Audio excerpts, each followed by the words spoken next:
opinions expressed on this show do not necessarily reflect those of the Barber's Chat Network, our great partners at H&B Media, or any of our media peers. We're just five idiots who love sports and love to talk shit. If you're offended easily, then this show isn't for you. And for those of you who aren't offended easily, sit back, relax, and enjoy the show. Remember, it's only entertainment.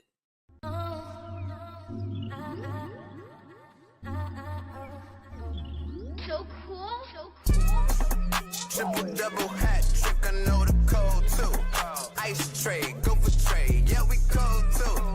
Getting paper on display, haters old news. Money on the other line, so I'm not gonna hold you. Money on the other line, so I'm not gonna hold you. Money on the other line, so I'm not gonna hold you. Money on the other line, so I'm not gonna hold you. Money on the other line, so I'm not gonna hold. My agent just said we made 100 flat. Make it back and make it stack just like I'm Steven Jack. Put my rings up in the camera like I needed that. Up in the air and at the rim is where I meet them at.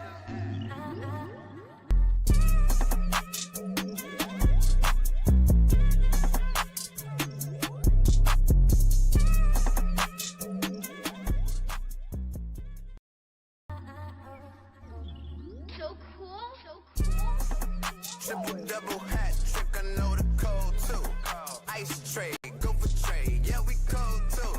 Getting paper on display, haters old news. Money on the other line, so I'm not gonna hold you. Money on the other line, so I'm not gonna hold you. Money on the other line, so I'm not gonna hold you. Money on the other line, so I'm not gonna.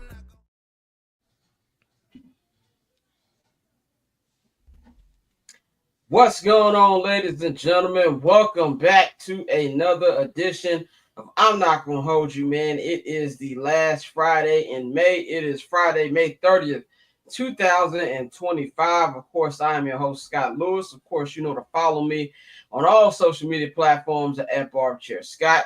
You can follow the Barber's Chair at Barber's Chair Co. on all social media platforms as well, man, and get in tune with everything we're doing. Follow the show on Instagram at INGHY Show.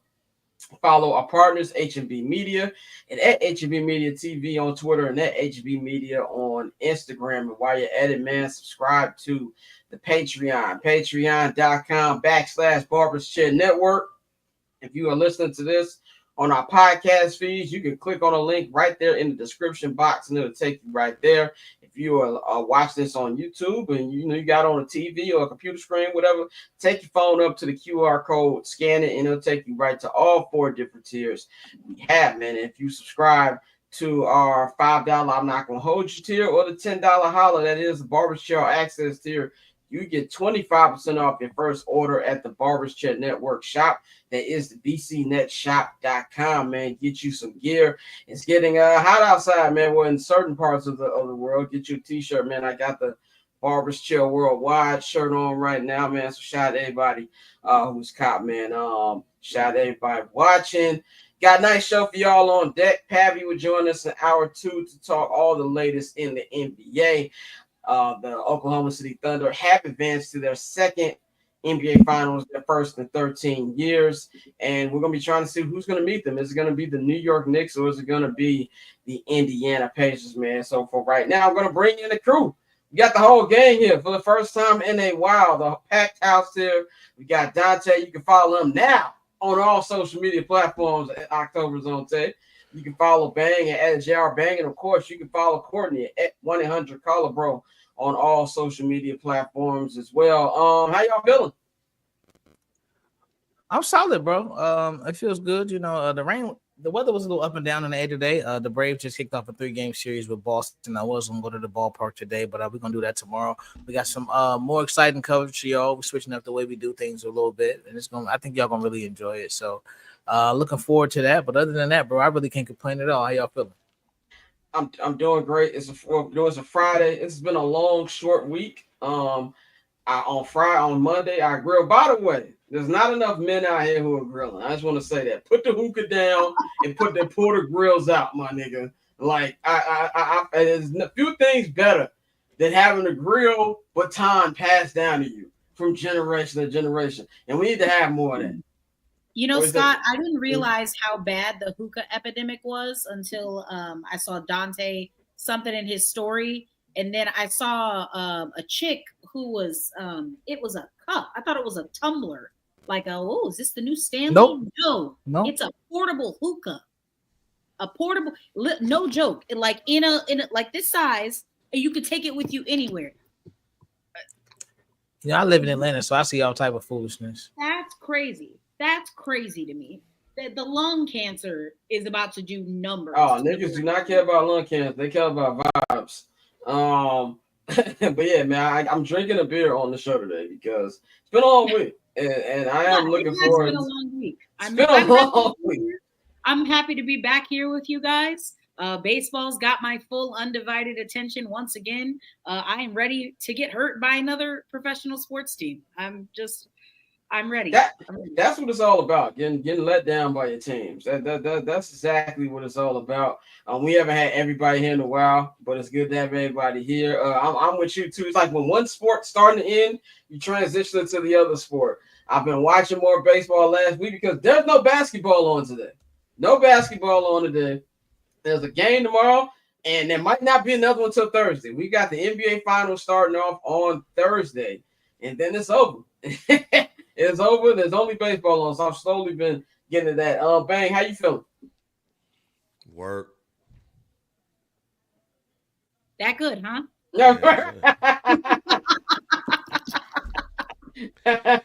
You know when you get like, you know when like things moving and you just get an email or a text and you just like. Yeah, yes, I 100% know how. I'm glad to be here to get my mind off of work. Well, that is, you know, that's exactly how I felt. I really wanted to just like sit on the. I wanted to tell you, Scott. You know what? I'm not feeling up for it today. But I was like, you know what? This is gonna be so great. I get to hang Courtney, out with my. Courtney, what did you just say for Orlando purposes? You wanted to sit on it? For Wait, Orlando purposes. I'm just waiting for that shit to pop up in the chat. I haven't seen that nigga in the chat yet, so it's actually we might have dodged the bullet. Oh, there you go. No, Orlando don't miss these chances. You know? Never mind. Let's talk about the fucking Bears. Yeah, that's how you know Courtney fed up session. Let's talk about the Bears. So it's time for the local hour. It is the local hour. There it is. There we go. The local. Yeah, hour. You had a little more bass this week. You all right, man? Because I'm laughing. This is funny as hell. We got the local hour sponsored by Sockman87. We got another one here, man. So we got some Bears stuff to talk about. We got some baseball to talk about as well. But I was at Hallis Hall this past Tuesday for week 2 of OTAs, man. Very spirited practice, I'll say that much. Next week I'll be there Tuesday and Wednesday because next week, this is how you know we're slowly starting to get to football. So this past Thursday, they actually had practice outside. Last week it was inside the Walter Payton Center because it was raining, and I finally smelled that grass. And it was just like, football is on the way. So next week is mandatory minicamp. Then the team goes on their 6-week break. And then before you know it, training camp, people. Training camp is there, man. So I've got my recap video that I've been playing. Shout out to everybody who has been messing with me on TikTok, man. Shout out to the talk. I've been getting a lot of motion on the talk lately. You know what I'm saying? Like, I done gained almost like 100 new followers in a week. Y'all doing good on these videos. Let's keep this up. And also shout out to everybody who's been watching all our reels on the Barber's Chair Instagram as well. We feel like we got a new reel from a different show each day, so that's been good too. So here's my OTA report from Hallis Hall. What's going on, y'all? It's your boy Scott here with your OTA's Week 2 report here from Hallis Hall, man. Definitely a different vibe here compared to last week. This practice is a little shaky, but I think that's what you're going to get at the end of May, man. Definitely shaky practice for the offense, but it's May 28th. Nobody really cares about that, man. But the big story here today was Caleb Williams actually spoke to the media today to address the elephant in the room, which was that big ESPN article that dropped 2 weeks ago about him and his father trying to find a way to not get him on the Chicago Bears, man. So let's take a look at and see what Caleb said. It was a lot. This this whole storm that happened. It wasn't something that we wanted to happen at this point. We're focused on the present. We're focused on now. We're focused on trying to get this ship moving in the right direction. And I think so far that's what we've been doing. But for this to come out, it's been a distraction. So coming up here and talking about it and addressing it is important today. And so that's what we're here to do. Next is all that went down, all that was said. Yeah, I had a good visit at the other place, Minnesota, with Kevin O'Connell, good staff and all of that. Obviously, he just won Coach of the Year award and things like that. So obviously, good staff and things like that. But something that keeps getting lost, something that keeps getting, I think, not being addressed the way it needs to be, is the fact that I went on that visit first, came here, and then after I came here, I went back home, talked to my dad, and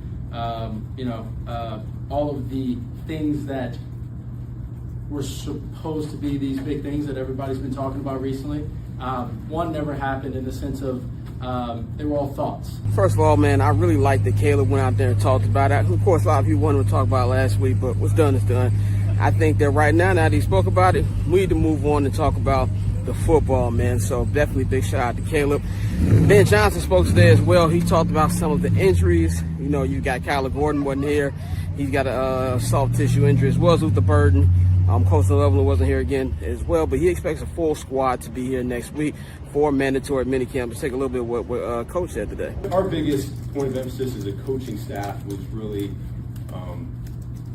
our finish, our pursuit on defense. We want to stop the ball, the momentum of the ball running through the defense in practice, even without pads on. And so it's a learning experience of what that looks like and what we're going to be about. And then offensively, we talk about the finishing aspect of getting connected down the field and blocking for our buddies. So finishing is a huge deal about what we're doing. We're very much rooted in the fundamentals and the techniques of what we're asking our guys to do. And so we saw growth last week in that way, and that's the expectation for us going forward. All right, man, and let's also talk to Case Keenum. Case Keenum, who was signed as a late free agent a couple weeks ago, man. We found out from Coach Johnson that it's going to be a battle for the backup quarterback position between him and Tyson Bagent. But let's see what Case Keenum had to say about the actual, competition. Compete against myself, compete against the guys in that room.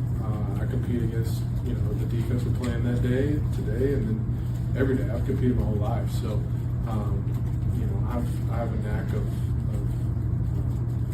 sticking around. Overall, man, great day out here at Hallis Hall, man. You got the weather much better than it was last week. It was actually raining when you came out here, but people were outside, more of a loud practice and things like that. My thing from it is you can really see that this team is growing each week, man. I think that compared to last year, and I don't want to compare coaches already, but I feel like last year, it didn't feel like it was this intensity even in OTAs. I didn't even feel some of the intensity we've got here right now, even in training camp, man. So I think that's something that you definitely see already.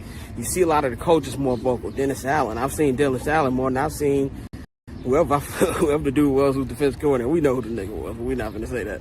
But, I've already seen him more active. I've seen Eric Bieniemy, Al Harris.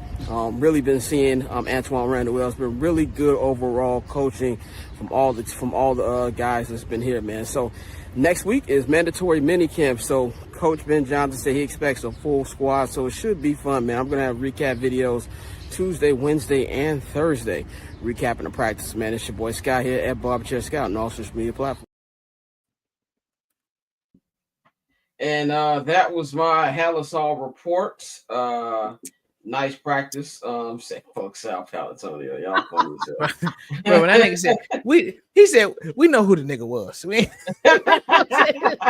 Gonna address the elephant in the room. I swear, and maybe I was tweaking because I did have an edible, but when I first saw that, I thought you said monkey in the room, but saw that that'd have been crazy in the room. That'd have been nuts. That'd have been nuts. Caleb has the same thing that I do sometimes. We say but his ums are out of control. His was every other word on Monday. On Tuesday, I was like, all right, let's relax a little bit. But And by the way, don't let anybody tell that there isn't such thing as a stupid question. I will not name who asked the nigga, does your dad speak for you? But that was a dumbass question. I'm sorry. Were they white? Well, doesn't Come on he? now. That's true. That was true. That was in that reporter's defense. Isn't his dad his agent? So to a degree, like, isn't Carl Caleb's agent? I don't know. No, he don't have an agent. No, he don't have an agent. Carl's not an agent. I thought he acts as his agent. No. Isn't his No, he has like a whole collective. He has a whole team. Yeah. He got either way, he has said more than once that his dad and his mom are his best friends. So, like, again, I understand, but yeah, he's a grown man. But yeah, you gotta. And that's what he was trying to tell us too. He was like, "Nah, I shut him down." Like, and he did say, "I'm a grown man." So I was like, "Yeah, it's gonna get him hot." But to answer your question, Bang, yes, there was only 2 black dots in that crowd. Me and Herb Howard. that is it. Shout out to Herb. But yeah, I think for me, we talked about this 2 weeks ago when the news came out about the article, and a lot of people were. I think more national people making a big deal about it. There's very few times where Bears fans and Bears media are all on one accord, and with this one, we were like, okay, one, he wasn't wrong. He was saying everything that we were saying. Really not just only during draft time, but our whole existence watching, being a fan, or covering this team is true. And also, he's here now. So it doesn't matter. Like, and what you got to give him more respect is knowing all the crap that he went through. He was solid last year. He could have been like, nah, this is what I was talking about, and this is what I was worried about. And so for when he came out on Tuesday, a lot of people last week didn't like how he didn't come out and talk right away. Then Johnson really came out there and gave his statement. And then Caleb came out and talked this week. And that's what I loved about it. You can tell wasn't a PR cracked statement, as you can see from all the he was saying.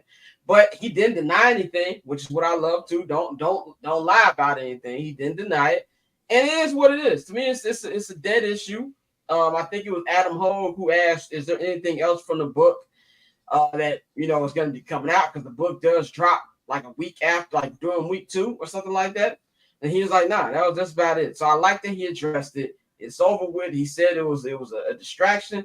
So let's just move on, man. That's just pretty much why, man. When I think that Caleb has handled this with grace. Caleb has handled this whole last 13, 14 months he's been in Chicago with grace because of everything that comes around being the quarterback of the Chicago Bears and being the quarterback of a team that hasn't had a good quarterback really ever. You had your little small bright spots with Sid Luckman. Nobody on this podcast was alive when Sid Luckman was good. I think my father might have been too if he was alive. I don't know. Now that's how long Sid Luckman was.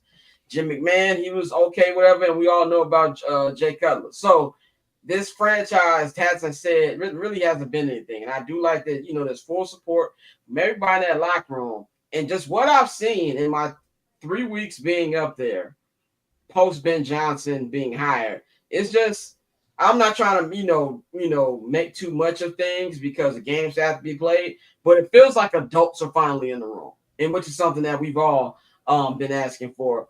Courtney, I'm gonna go to you first. Obviously, this is a story that's been in the Chicago market, but what's your opinion on it and how you feel about his reaction to it? Yeah, I think it's a non-story. Obviously, I know we're in that weird time of year where people have to make something out of nothing. Yes, exactly what Orlando said. It's such a non-story. And again, do I ever think that they were actually going to try to circumvent getting drafted to no. Like he said, it was just thoughts. I do fully believe that once Caleb sat down with the Bears and had a conversation about the direction that the franchise would be going in from that point. And yeah, obviously it wasn't a great rookie season, not necessarily his fault, but now he's in a good system with good leadership. They've put the pieces in place together for him to be successful next season. So yeah, I think it's such a non-story. And I'm really just looking forward for the real football to start so we can just shut all this shit up. Yeah, we about to enter the most, even though the sports NFL has purgatory. It's sports purgatory. Yes, it really is. It really is sports, and from really every sport. Because even if you're a diehard baseball fan, June ain't the most exciting of months. It's the month before the trade deadline, month before All-Star game. July is the best month for baseball. July is supposed. I don't know. September might be the best month for baseball. I mean, I don't I know. love July simply because it's All-Star game month. And again, Yeah. you start approaching that trade deadline. So then you start Yeah. to get a sense of who's going to be moved, where Yeah. they're going to be moved to. It's very exciting for me. Once you hit June 1st, it's more so like these are the bums and these are the people that are actually Right. Yeah. serious. We know who the bums It's are. not a We slow just start no know. more once we hit June. By June, I think you know what kind of team you have. And it's Yeah, just a 100%. matter of what you need to add or what you need to be thinking about draft wise. But yeah, we're in sports purgatory, we're in NFL purgatory, and that's when these stories are gonna be met. Like even for Portland's, like I'm gonna kiss my own ass here. I was able to come with a 5-minute video. I'm just gonna throw more interviews there. There's not really that much said about OTA practice. Like it's not really that much said about OTA practice. Like it's May and these guys are thinking about their vacation that they have in like a week. But Babe, what's your thoughts about how Caleb responded to the whole story? I thought Caleb responded like a vet. Like how he responded, how he took ownership of it. It was thoughts. We looked at everything, but and what he said was the thing that I had said a couple of weeks ago, the thing that's missing. And that's and for national media, let me say, I understand national media, this being the story. He's the number one pick in the draft. Chicago Bears, try to franchise. Everything that he said that he didn't want to happen happened the first year. You fire your coach, all of that stuff. But everything that he said wasn't necessarily new to us. We was thinking that. I remember when I talked about on Some Dude about how possibly he can do the Eli Manning stuff. I said this before the season was over with. So it's like, no, I get it. But I loved how he handled it. And when he said, what's missing in this is we went to the meeting. We went through everything, and I came back and I said I wanted to be a Bear. That's the whole thing that's missing out of this because that's not as salacious. Like he went through the whole process, met with the team, did his 24, met with the team, and was like, nah, I'm with this shit. Which I think is a lesson to learn, however, for him and his father, that I don't think they were really thinking when they was talking to Chef Wickersham and others. And I don't think Chef Wickersham had anything malicious or wanted anything malicious to come out anyway, because he even was like, yo, they went through the process and ultimately he said after going through the process, I want to be a Bear. He said that on every platform that he was on. But I think it's a lesson learned for Caleb and his father that you are a quarterback. You're the number one pick in the draft. You're in the third biggest market in the country. Damn near anything you say is going to be news. So pay attention on how you word things. Yeah, and also too, people just like the Bears and Bears fans being the butt of jokes. That's just also what it comes down to. Oh, I wonder what Bears fans gonna feel about this. Like it's very annoying. Dante, what's your thoughts on how Caleb handled this situation? I appreciate the way that he handled it, and it's much like the lead up to the draft, where I was like, once he started talking, things started to make more sense. And what it was the exact same way. You said the fact he didn't deny anything, I appreciate that because I mean it's nothing that we haven't heard or we haven't said ourselves about the Chicago Bears and the quarterback position. So it's just the national media doing what they do, trying to stir up things, and like he didn't lie. So at no point was I like, oh man, this is how he feel. And obviously now, like you said, he has his head coach. We're putting a lot of resources into the offensive line. We have the weapons on the perimeter. So now it's like, what we gonna do? So I mean, I think it's one of those things where this is a true story, a true statement. The book is real. It happened. It's something that happened in the past, and it's like a lot of people want to react to it or get nervous about now, but it's like, bro, he's here, and they've given him everything he wants. So just let it rock out. So for me, I'm done with it. It was never a situation where I was worried, and I feel like JR said, he handled it like a vet, and I think moving forward, there won't be any issue with the Bears. And yeah, we talked to a couple of his teammates. They want to tell us they didn't give a fuck. That was the vibe that, especially Montez Sweat. Like Montez had that look like, nigga, I don't even want to be here. Like, I'm here because we got a new defense to learn, and I'm one of the leaders of this team, so I have to be here. So it's like, it wasn't anything where you felt like, oh, this doesn't go over well in the locker room. That locker room 100% has Caleb's back, and that's just a vibe I feel. Now, to say this about the coaches real quick before we move on to some baseball and bang. I don't know if you want to hang around for the baseball part, if you want to roll. I don't know. It's up to you. We'll talk baseball for about 20 minutes. But I got to do some work anyway, so I'll holler at y'all. Okay. And like for me with the coaching, man, like I saw Ben Johnson cuss out Caleb Williams a couple times on Tuesday. They broke the huddle and they're getting ready to, do 11 on 11. And he's like, fuck that, do it over. And like, trying to just make sure they're coming out the huddle correctly. And, I think it was Dan Wiederer asked, it's Adam Holt asked Ben Johnson, like, what was the reason for that? And he's like, look, if we can't get huddles right in May, we're gonna have a problem getting it right in September, October. And he was just saying like how Caleb's been locked in. He's been in the building every day for the past 6 weeks. Really locking in with Ben Johnson as much as he can, because there still are these OTA rules where the coaches can only be around the players for a certain amount of time. And during the time that he can't, Case Keenum told us that he's been doing individual meetups with Caleb, watching film and doing stuff like that, because they're trying to have him throw off his left leg now. I think that's what they said.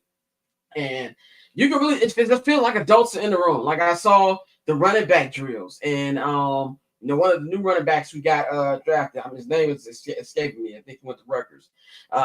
He messed up. He hit one of the cones, and Eric Bieniemy's yelling like, "Don't be messing that up!" Like get it together. And you see, like each coach each has their own duty. With Eberflus, it didn't feel like that. I've been to all the practices. I went to 3 Eberflus training camps, and I haven't seen attention to detail in any of those that I've just seen in these couple weeks of OTAs. When you have Antoine Randall, his title was assistant head coach. He's really assistant head coach. Ben has been giving him other duties outside of just being a wide receiver coach. And like I just said in my video, I never saw the nasty nigga who was the defensive coordinator forever being on the field. Dennis Allen's taking notes, doing all of this. So we don't know how that's going to translate onto the field, obviously. But for me, it's like, okay, this is what a coaching staff is supposed to look like. And that's one of the things that really stood out to me early on here in the offseason, man. So let's move on to some baseball, man. If you haven't checked out the new episode of High and Outside, episode 8, it is up right now on all social media platforms for the Barber Chair. Courtney, Dante, the whole crew holding it down. Check that out, man. But let's talk a little bit about some Chicago baseball, man. That's what we do here on the local hour. The Chicago Cubs, even though they lost 6-2 to the Cincinnati Reds, they still have a good 3-game lead up on first place in the NL Central. And they're one of the best teams in the National League and just baseball in general. Really have come out the gate. But this guy they got up right here, Pete Crow Armstrong, he has been like their shining light this year. He's had an amazing season, batting .275, 15 home runs, 50 RBIs. He's got an OPS of 866. He's been killing it. And I actually apologize to Orlando. He called him MVP a couple weeks ago, and I was like, nigga, no. Like, and then I looked at the numbers. I was like, he might have a case. He might have a case here. I don't know. Ohtani's still playing well. There are a lot of people in the National League playing well, but Pete Crow Armstrong has really just been dominating, man. So, Dante, I want to start with you. I know we talk about this in the chat, and do you think this guy is for real, or do you think there's going to be a second half crash, or you think that the Cubs finally got a guy here? No, they got a guy. They got a guy. They 100% got a guy, and this is why they were willing to give up Javi Baez for him. It's one of those situations where the Mets were high on him. A lot of the Mets fans were really upset when they got rid of him, and now you finally see why. Sometimes that's what it takes for guys. Just a minor adjustment. With PCA, it was the leg kick he had. He shortened that up, and he's been hitting the ball all over the place. And so, I mean, he has been as advertised, and I think this is one of those situations where the club definitely have a guy.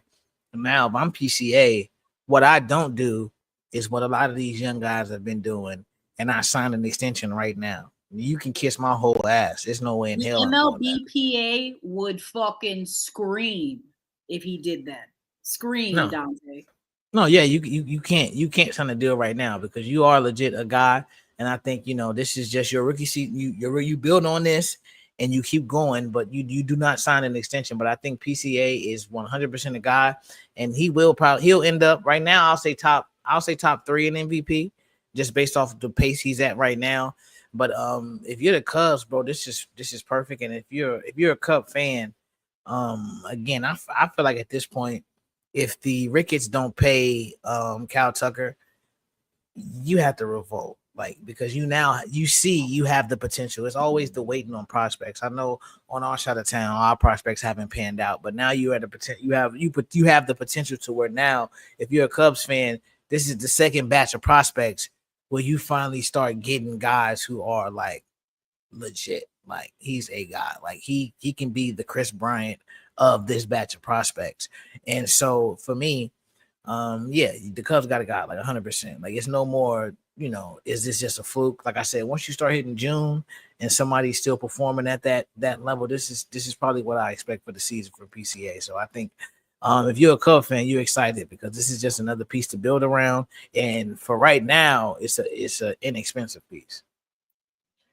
Yeah, Courtney, what do you think about what you're seeing from PCA and just really just how that whole Cub offense has just really been going along? This is something where I thought that this is just a high streak, but they really look like a complete offense where they just don't just do one thing well; they do a whole bunch of things well. You're absolutely right. And just to echo Dante's sentiments, it's not just like one guy that's doing it.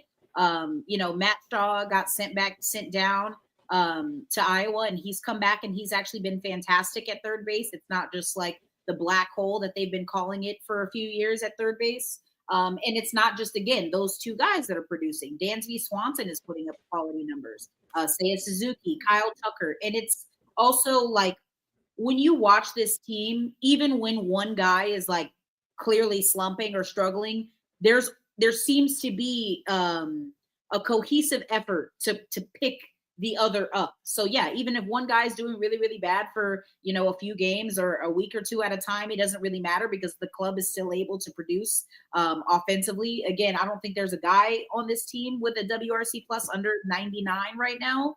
They're very, very, very good right now. I'm impressed by this team. And I think their ceiling is, again, their starting pitching has been fantastic, but I think for the Cubs, their ceiling is, again, as far as the offense will take them, hopefully Jed Hoyer and the Cubs are smart enough to maybe go get another high leverage bullpen arm. Another starter would not hurt. Obviously, losing Justin Steele really sucks for the Cubs because he would have taken up, obviously, a big chunk of those innings that they have to, I think, something like 100-something innings that they have to make up for. So I think that PCA could win MVP? Absolutely. I think he's on pace for 40 home runs and 40 stolen bases, which is nuts. Also, I think he's right now the only player in baseball with 15 home runs and 15 stolen bases. So he's definitely has a good case for it. But again, guys like Shohei Ohtani, if Shohei Ohtani pitches, I said this before the season started, if he pitches, I have a hard time, especially if he keeps up with the offensive production that he currently has. I have a hard time seeing anybody else winning that award. And even with being in the same lineup as Freddie Freeman, who through 45 games is also putting up incredible numbers, has the highest OPS right now in the National League at 1,044. So, it really just depends. Yeah, There's a lot of factors. But, I definitely foresee him finishing top 3. And Ohtani, his home run count, he's 18 games quicker than he was last year, and it's crazy right now. I definitely think if you're PCA, just being in the mix and being in that conversation, I think it's something that's good. Now I want to talk about the actual, the Cubs in general as a team right now. As this sits right now, they are 35-22, number 1 in the NL Central, 2.5 up on St. Louis right now. So that's a pretty good start. Even for people who thought that they should make the playoffs, I don't think anybody would expect them to come out on this hot of a start. No, They've beaten good teams. Call me crazy, because y'all watch a lot more Chicago baseball than I do. But this might be the best Cubs team since 2016. Now, I'm not saying they are as good, but I am saying that I do believe that this might be their best team, even strictly from an offensive standpoint. This might be their best team since that 2016 championship team. Yeah, I don't think that's a hot take. This team kind of reminds me of the 2015 team a little bit, as in the team that was real close. Like they were like a year away from winning it all. They beat St. Louis in the first round. I still remember being in that fucking UCLA bar during lunch, and I was working over there, and the Cub fan like it's gonna happen this year, and I was never rooted real hard for the Cardinals in my life, but to no avail. That's kind of what remind me of, but it only can get that way. And like I don't like to blame Jed Hoyer because I feel like Jed Hoyer does what he can from what he's allowed to do. But if you're with anything with sports, now I've been looking at conversation, we've had a little bit about this with Oklahoma City, where they're like, how long is this run gonna go? Sports are very cruel. And you don't want to be a team like the Cubs. And I'm not saying they win the World Series or anything like that, but if you have an opportunity to get into the playoffs and to give yourself the best possible shot, do it. Because if there's any sport that you just got to get in the tournament, it's this league. And so when the trade deadline comes, and I think the difficult thing for them is going to be that I don't think there's going to be a lot of sellers because of the extra wild card. A lot of teams want to be in it. They feel like they're striking distance. So I don't think it's going to be that many in it, but really the Cubs need to take advantage of where they at right now because, I know that the Cardinals aren't that far behind. Milwaukee's still technically in it. Unless these guys have an insane drop-off, I think they're going to win this division by a couple games. Dante, what's your thought on what you've seen from the Cubs these first almost 3 months into the season, and what do you ultimately think their ceiling can be?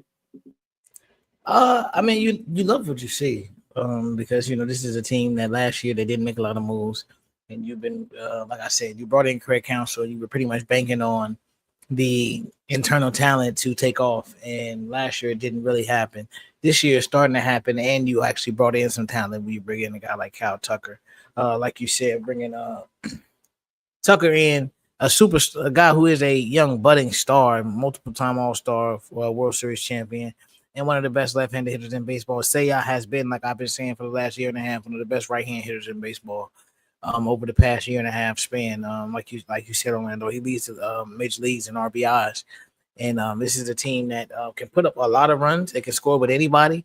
And with that being said, I think for me, in terms of what their ceiling is and what they can do, for right now, I'll say NLCS. And if you can add a couple arms, you can get to a World Series because you can score with anybody. This is a team that, if you can sit there and get there, if you can keep it close and have the pitching staff that gives you the opportunity to go out there and go win a game, the Cubs can go win a game. Like, it's not like when you have that type of offense where you can go win a game, that's definitely a benefit and something that gives you a step up over everybody else, because a lot of teams have to manufacture runs and things like that. But with the Cubs, it's a situation where if they want to, they can go out there and just destroy you and like put up 6 in an inning, and next thing you know, like you just got railroaded, and it's like, what the fuck just happened? So I think for right now, I would say NLCS, but I think they need to. You have to get more pitching, like, because at the end of the day, baseball is about who's hot going into October. And if that offense is great now and great in the summertime, but then when the fall hits and you start to struggle, then you're gonna need pitching to back that up. So I think shore up that starting pitching, like you said, get some bullpen help, and you can really be a problem because they can score with anybody. Courtney, what do you think about the Cubs ceiling? And also kind of what Dante said, what Orlando said in the chat about starting pitcher and bullpen. Now, like I just said, I don't think there's going to be many teams that's going to be offering up things of value. But is there any pitchers that you could say, they might be available come trade deadline? And what do you think that with or without these additions, how far could they go this year? Yeah, my first thought is someone who I have been high on for years. I did my little preseason notable free agents. He was one of my notable free agents in 2021, and that was Kevin Gausman.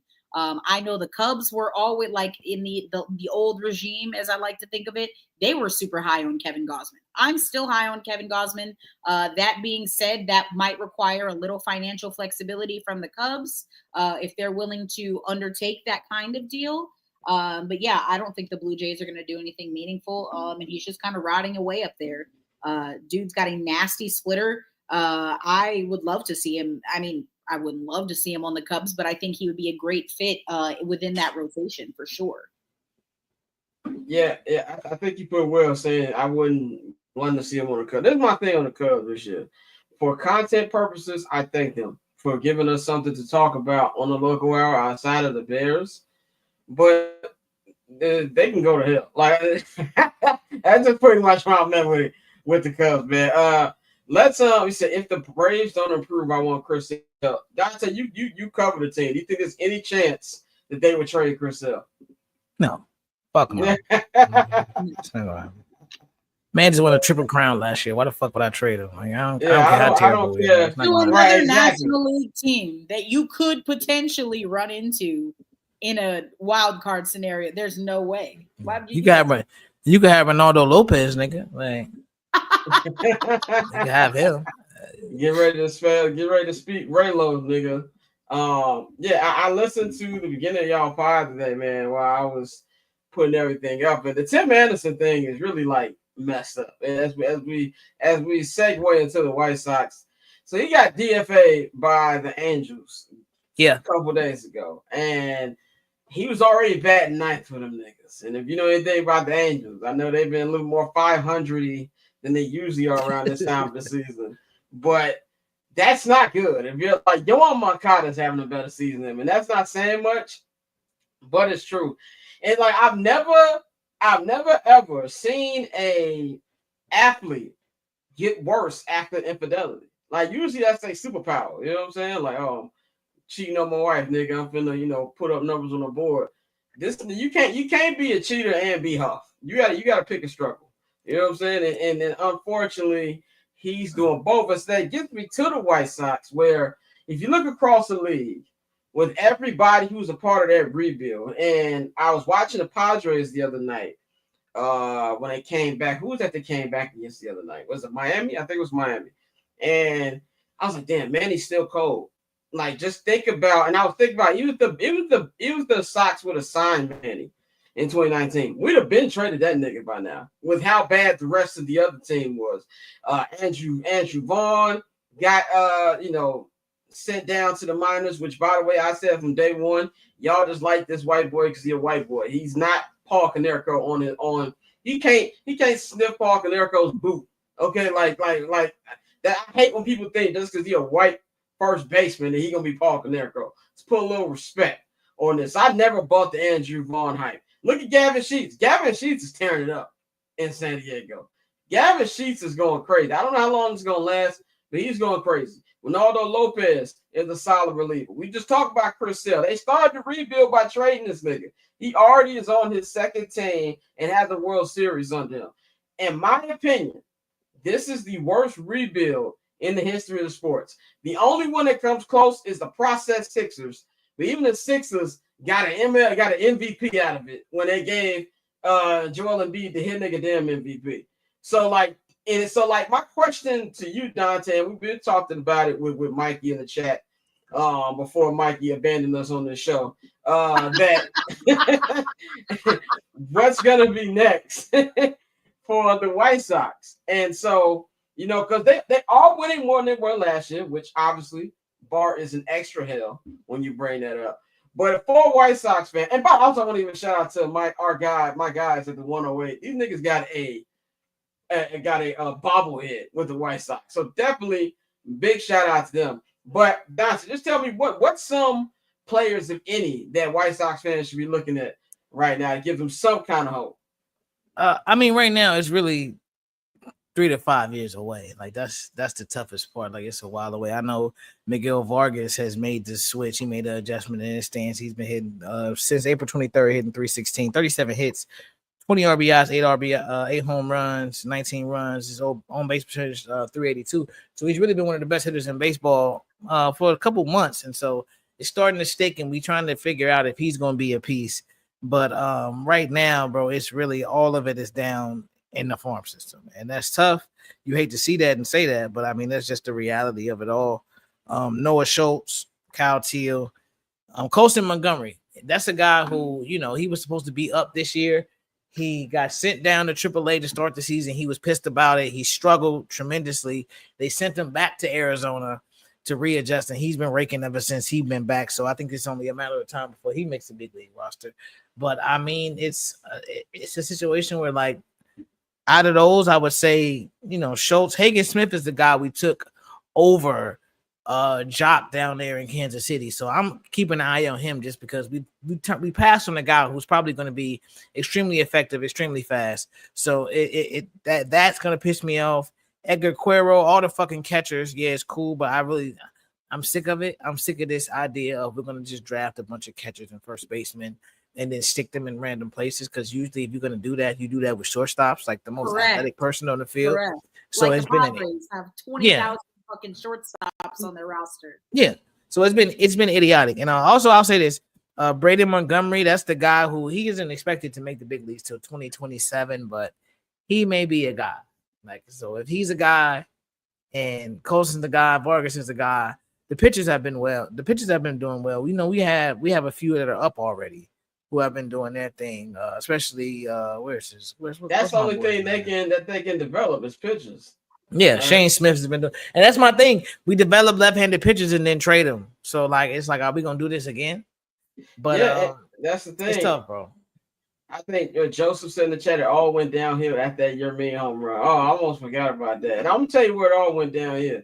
It went all downhill when they hired that corpse Tony La Russa. Like that's when it all went downhill. When they should have hired AJ Hinch, who, by the way, is killing it in Detroit, as you guys talk about on the pod. That's when it went wrong to me, man. But I'm not gonna hold you, Scott. AJ Hinch would have done nothing but got fired from this fucking team too, because not much you can do. You can put lipstick on a pig, but it's still a fucking pig. That's very, very, very true. Very, very true. Yeah, I have no comment for that. You're 100% correct on that one, man. But that's all we got for the local hour. Courtney, we know that you ready to relax this weekend. Correct. It's been a long time. Been a long time. So you can follow Courtney at 100 Collabro, all social media platforms. You can check her out along with Dante on High and Outside. It's been a long day.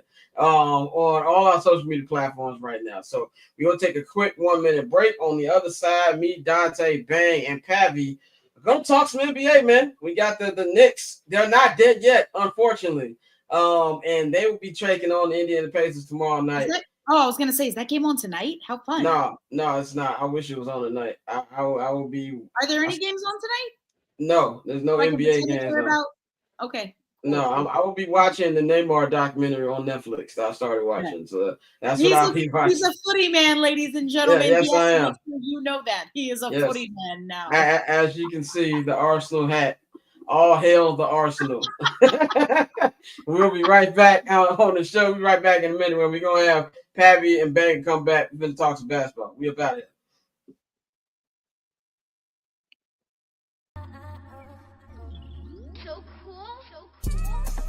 Triple double hat trick, I know the code too. Ice trade, go for trade, yeah we cold too. Getting paper on display, haters old news. Money on the other line, so I'm not gonna hold you. Money on the other line, so I'm not gonna hold you. Money on the other line, so I'm not gonna hold you. Money on the other line, so I'm not.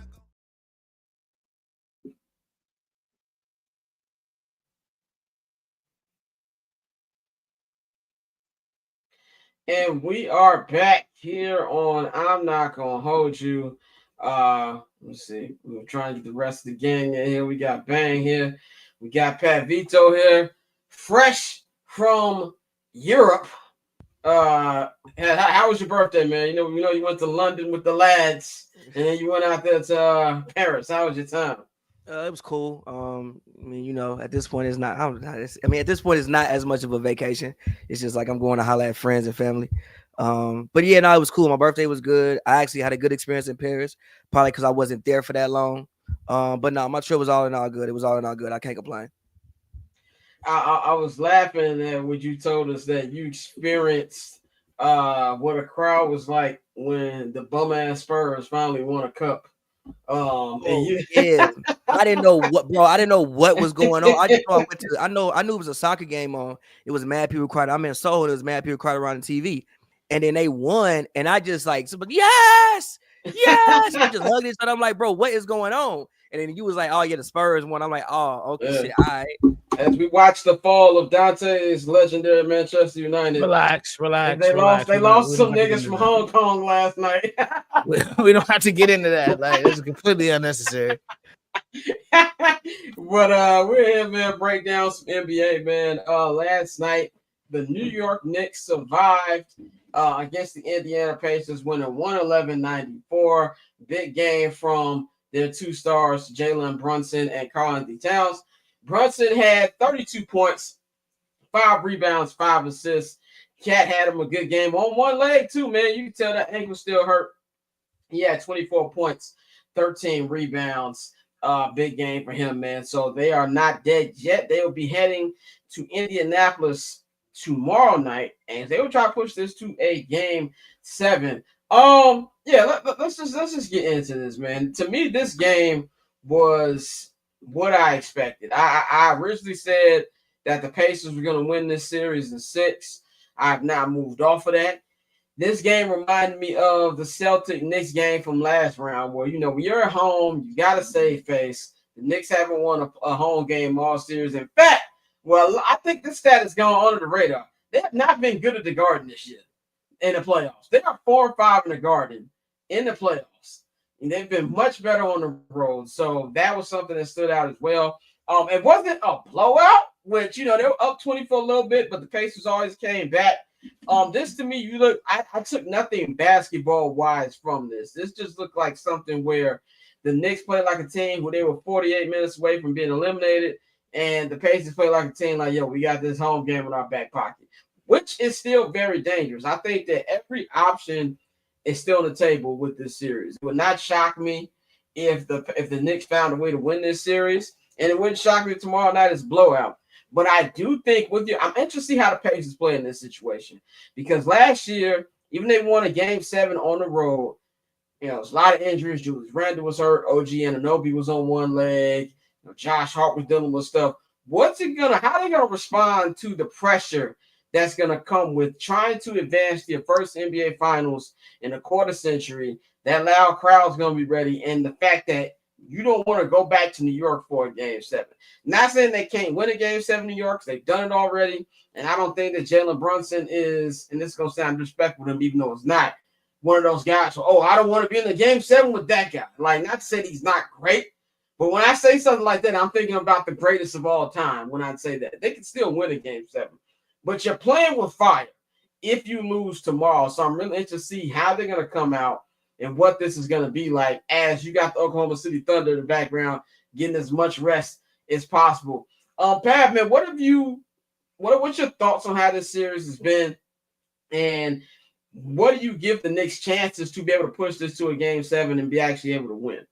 All right, so obviously I was in Europe doing this series, so I'm watching a lot of these games at like 2 a.m. I'm half dead, I'm tired. Some games I would go to sleep and wake up for the full quarter just so I could, see it. But from what I did observe, and watching and seeing it and watching the highlights was, I think that one of the main things that I liked that Tibbs did was he acted like he had more than 7 players on the team. Like you actually have Delian Wright, you have Landry Shamet. Not to say that these are like great players, but you have guys who you can spot and get you like 5 to 10 minutes. And again, you saw, granted, I'm not saying that they're gonna do this every game, but you saw in game 5, those guys really, really stepped up. Shamet played I covered the Clippers when Shamet was there. Shamet played some of the best minutes in general I've ever seen him play. I remember like he hit a couple big shots when the Warriors lost that big lead to the Clippers. I forget what year that was, but when the Pack to Beverly and KD thing happened. But he played. That was 2019. Yeah. That was the series that actually he messed up his calf, which led them to. No, it was a season. No, it was a series afterwards. Because that was series he was healthy, but that was him. That was like the last time we saw like. Oh yeah, you're right. What series was it that he was it the Rockets? The Rockets to Houston. Yeah, okay, it was like game 3 or game 2 or game 3 in Houston. But also the thing that I like was he benched Josh Hart. he put Mitchell Robinson in, which pretty much completely gave the Knicks a size advantage. Like, I mean, if you looked at certain points in times where like the Knicks, especially with Mitchell and Cat on the floor, were literally just too big for the Pacers. So he did do some things basketball wise that I think matter. Also, I think they did a better job of getting other people involved when Brunson was on the court. Because too many times when Brunson's on the court, you give Brunson the ball and he just dribbles for 18 seconds and then has to shoot a miraculous step back. He be out there playing like it's literally the same offense that they ran with the D Rose team, but like you have better offensive players, but with better players, yeah. But you have better offensive players on the court, and you don't have to do that. Like Bridges had to average 25. Not to say that I think Bridges gonna go out there and give you 25 on the Knicks, but I'm just saying you have guys who have averaged 20 something points in the league. Seems like Cat has found something. Like Cat, I mean, granted, it was last night, and we got to see, you know, what Rick Carlisle will come up with for Game 6. If he has any, thoughts about what happened and can ways to figure out how to neutralize some of what Cat did. But Cat was just getting the ball and just driving straight to the rim, and it was like nothing that nobody could do about it on the court. So if that's going to happen consistently in Game 6, also Halliburton, this is why when everybody, like, granted, Hallie did have the incredible Game 4, and he's had moments in this series. You got to shoot, nigga. But while I'm still not ready to slap the superstar label on Tyrese Halliburton, I understand that they was defending you well. I understand that, you may be a pass first point guard, but brother, how many shots he took? 6, 7? I'm sorry. Yeah, he took 6 shots. I'm sorry, bro. Bro. 4 of those came in the first half. I'm sorry, bro. There's no way you as the best player who is a point guard who gets the ball and has the ball should only be taking 6 shots in a pivotal Game 5. I do think that they missed the opportunity, just mostly because I don't think they came out with the right disposition that they needed to come out with, right? Like, I think, you try. Now, granted, this is the team that's like you said, is trying to get to the finals for the first time. Trying to get to the NBA finals for the first time is different than trying to win in the first, second, third round, first or second round. So if you try to get to the finals, they didn't come out with the disposition that I saw that they needed to come out with. Everybody kind of looked shell-shocked at like a certain point. But I will say this, they better win Game 6. If they don't win Game 6, I have zero faith in the Indiana. Granted, like you said, last year, what they did last year, cool. This team ain't last year's team. If they go, I have zero faith in them being like that enough to walk in the garden and win a Game 7. So they better win Game 6. I don't have zero faith in the Pacers. I have zero faith that the NBA is going to let them niggas win. Because we always talk about I don't believe the NBA is quote unquote rigged, but if there's a situation that they can affect, a Game 7 at home is a situation that can affect Indiana, Oklahoma, New York. At least you still got that New York. I also just don't have faith in Indiana because I just don't think that. Like, I think that the best. I think that the Knicks have the best first 5. Now, once you pass the 5, I think that the Pacers 5 to 10 are better. But the first 5, I think the Knicks have the best first 5. I think like Hallie and Brunson might cancel each other out, and I think Siakam may be better than how it's playing out now when you got Cat and Siakam basically matched up against each other. Yeah. I think that, the best first 5 is on the Knicks. I don't want to, the longer you can go into a series where the better players happen to be on the other team, I just like the other team's odds. I agree with that. And of course, also the hostile environment. Like, that's also what I want to see how they would respond. I feel the same way about Game 6 tomorrow that I felt about Game 6 the prior round for the Knicks. Like, you better beat the Celtics today, regardless Jason Tatum or not. You don't want to go to the Garden. You don't want to go there. So, Bang, man, what's your thoughts been on this series? And you still think the Pacers got this in the bag, or are they playing with fire right now?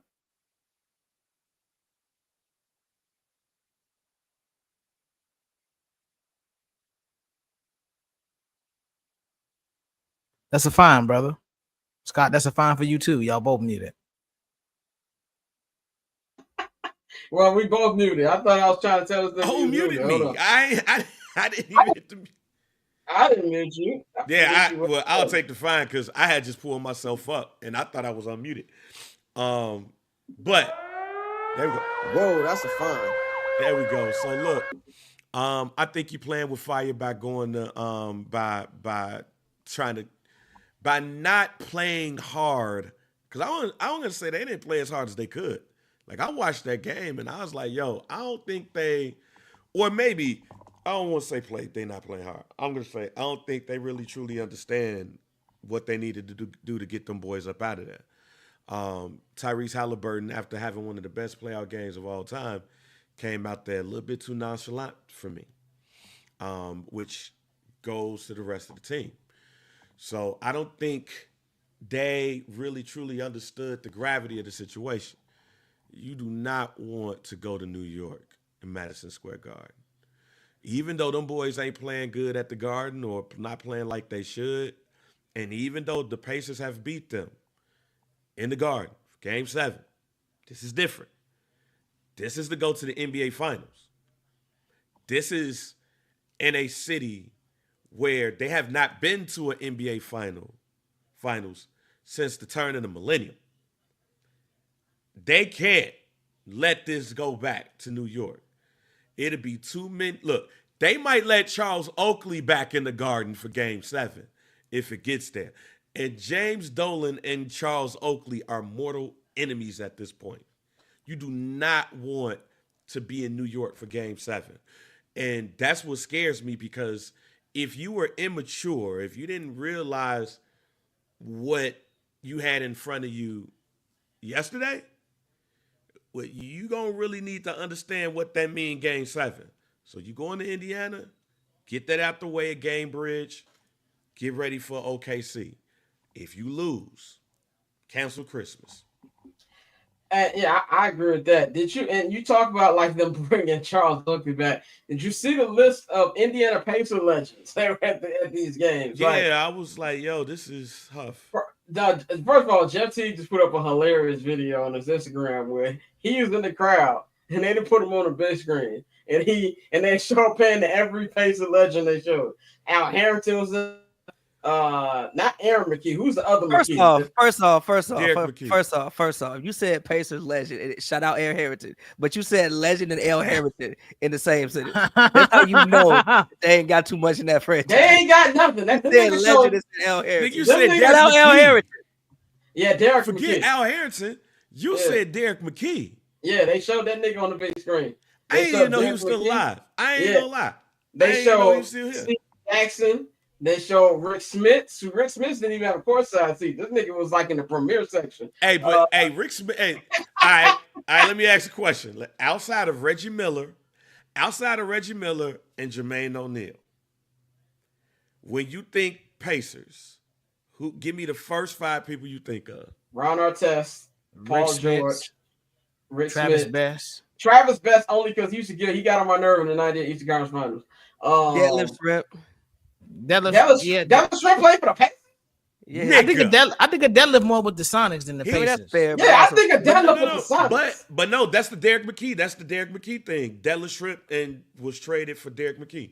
I also think of I'm not gonna lie. I also think of This is not a diss. Danny This is not a diss to Pacers people. Let me just say this. Granger, Depot, just because I remember that insane series that Depot had. Like, there's a few people I think of. The reason why I brought it up, because this is no diss to Pacers people. I don't want anybody that I know from Indianapolis. You don't want to be problems when you go to Afghanistan. Yeah, I don't want no problems. Shouts out to my man Wild Style and all them. What I'm saying is that people need to people need to have conversations with some markets about legends on their team. Like when you say Pacers legend Derek McKee, that right there ain't like, where's Chuck Person? Because like when I think of Pacers legends, I think of outside of Reggie Miller and Reggie Miller and Rick Smith, I think of people like Chuck Person. But look, tell Chuck Person to come to the game. Is he in jail or not? He was a little bit before the wave, though.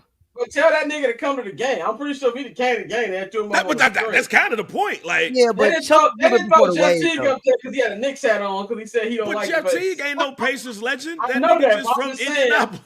I feel like if you're a former player and you come to a playoff game, they're gonna throw you on the screen. Yeah, 100%. But like Rick Smith, Chuck they Person, not throwing Jonathan Bender on that screen game. Right, that's what I'm saying. Like you start having like Jonathan Bender conversations. You start having conversations like Vern Fleming. Like I could get in my Pacers bag. Haywood Workman. You know Who what I'm the saying? fuck is Haywood Workman? Yeah, Haywood Workman, nigga. Like I could get in my bag. That sound like one of them niggas in like the 8th season of 2K. They just Yeah. created a nigga and put him on your team. Who is a NBA referee or former NBA referee? Well, they showed both the Davis boys. Both the Davis boys was there. See, yeah, Dale and Antonio Davis. Like, where we at? Yeah, nigga, like Antonio. Jamal They Davis, cousins or Tinsley, brothers. you know what I'm saying? Are they cousins Where or we brothers? The Davis brothers. Dale and Antonio. They cousins or I brothers. don't even think No, they they related, no relation. David West. David West. That's a good one. Lance Stevenson. Yeah. Lance He was Stevenson.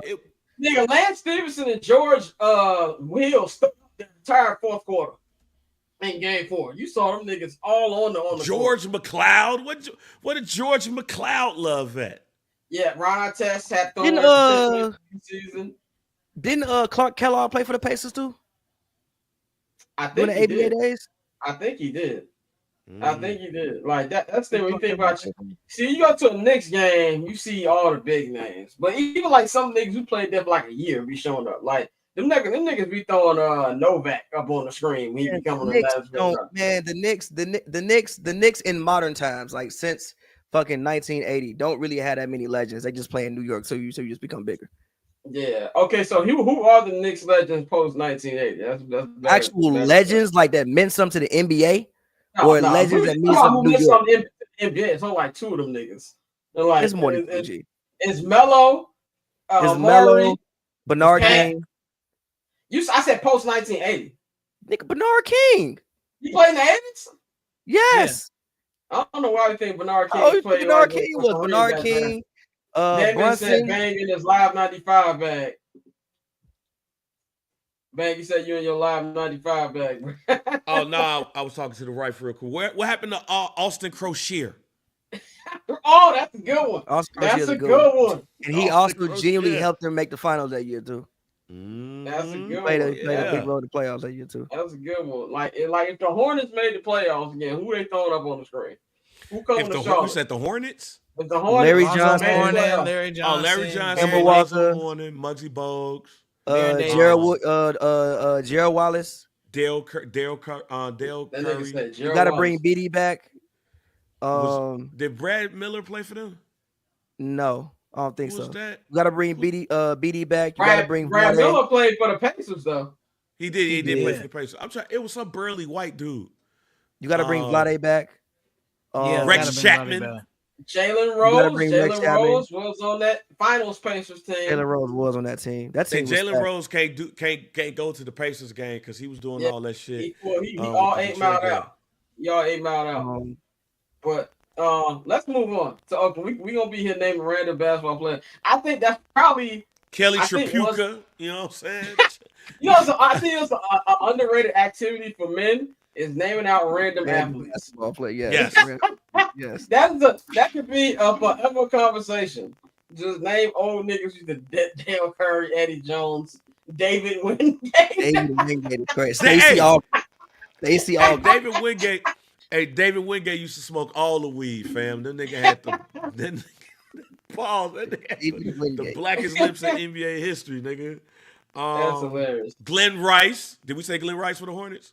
Oh, nigga, I wanted a Glenn Rice jersey. So did I tell you that story? That I wanted a. So my cousin asked me one time, like, what I wanted for my birthday. I think I was like 12 or something like that. I told this nigga I wanted a Glenn Rice Lakers jersey. Now that's nasty. First of all, I was 12. I liked Glenn Rice when he played on the Hornets, not knowing that they don't sell Glenn Rice Lakers jerseys.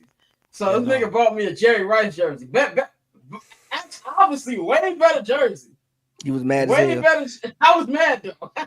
J.R. Reed. Yeah, J.R. Reed for the Hornets. Jamal Mashburn. Yeah, man. But let's talk about the Oklahoma City Matt Thunder, Geiger. Man. Okay, I'm sorry. Matt Geiger. Matt Geiger's the name. Geiger. All right, I'm done. Oklahoma City Thunder in a blowout. PJ Brown, a blowout win in Game 5.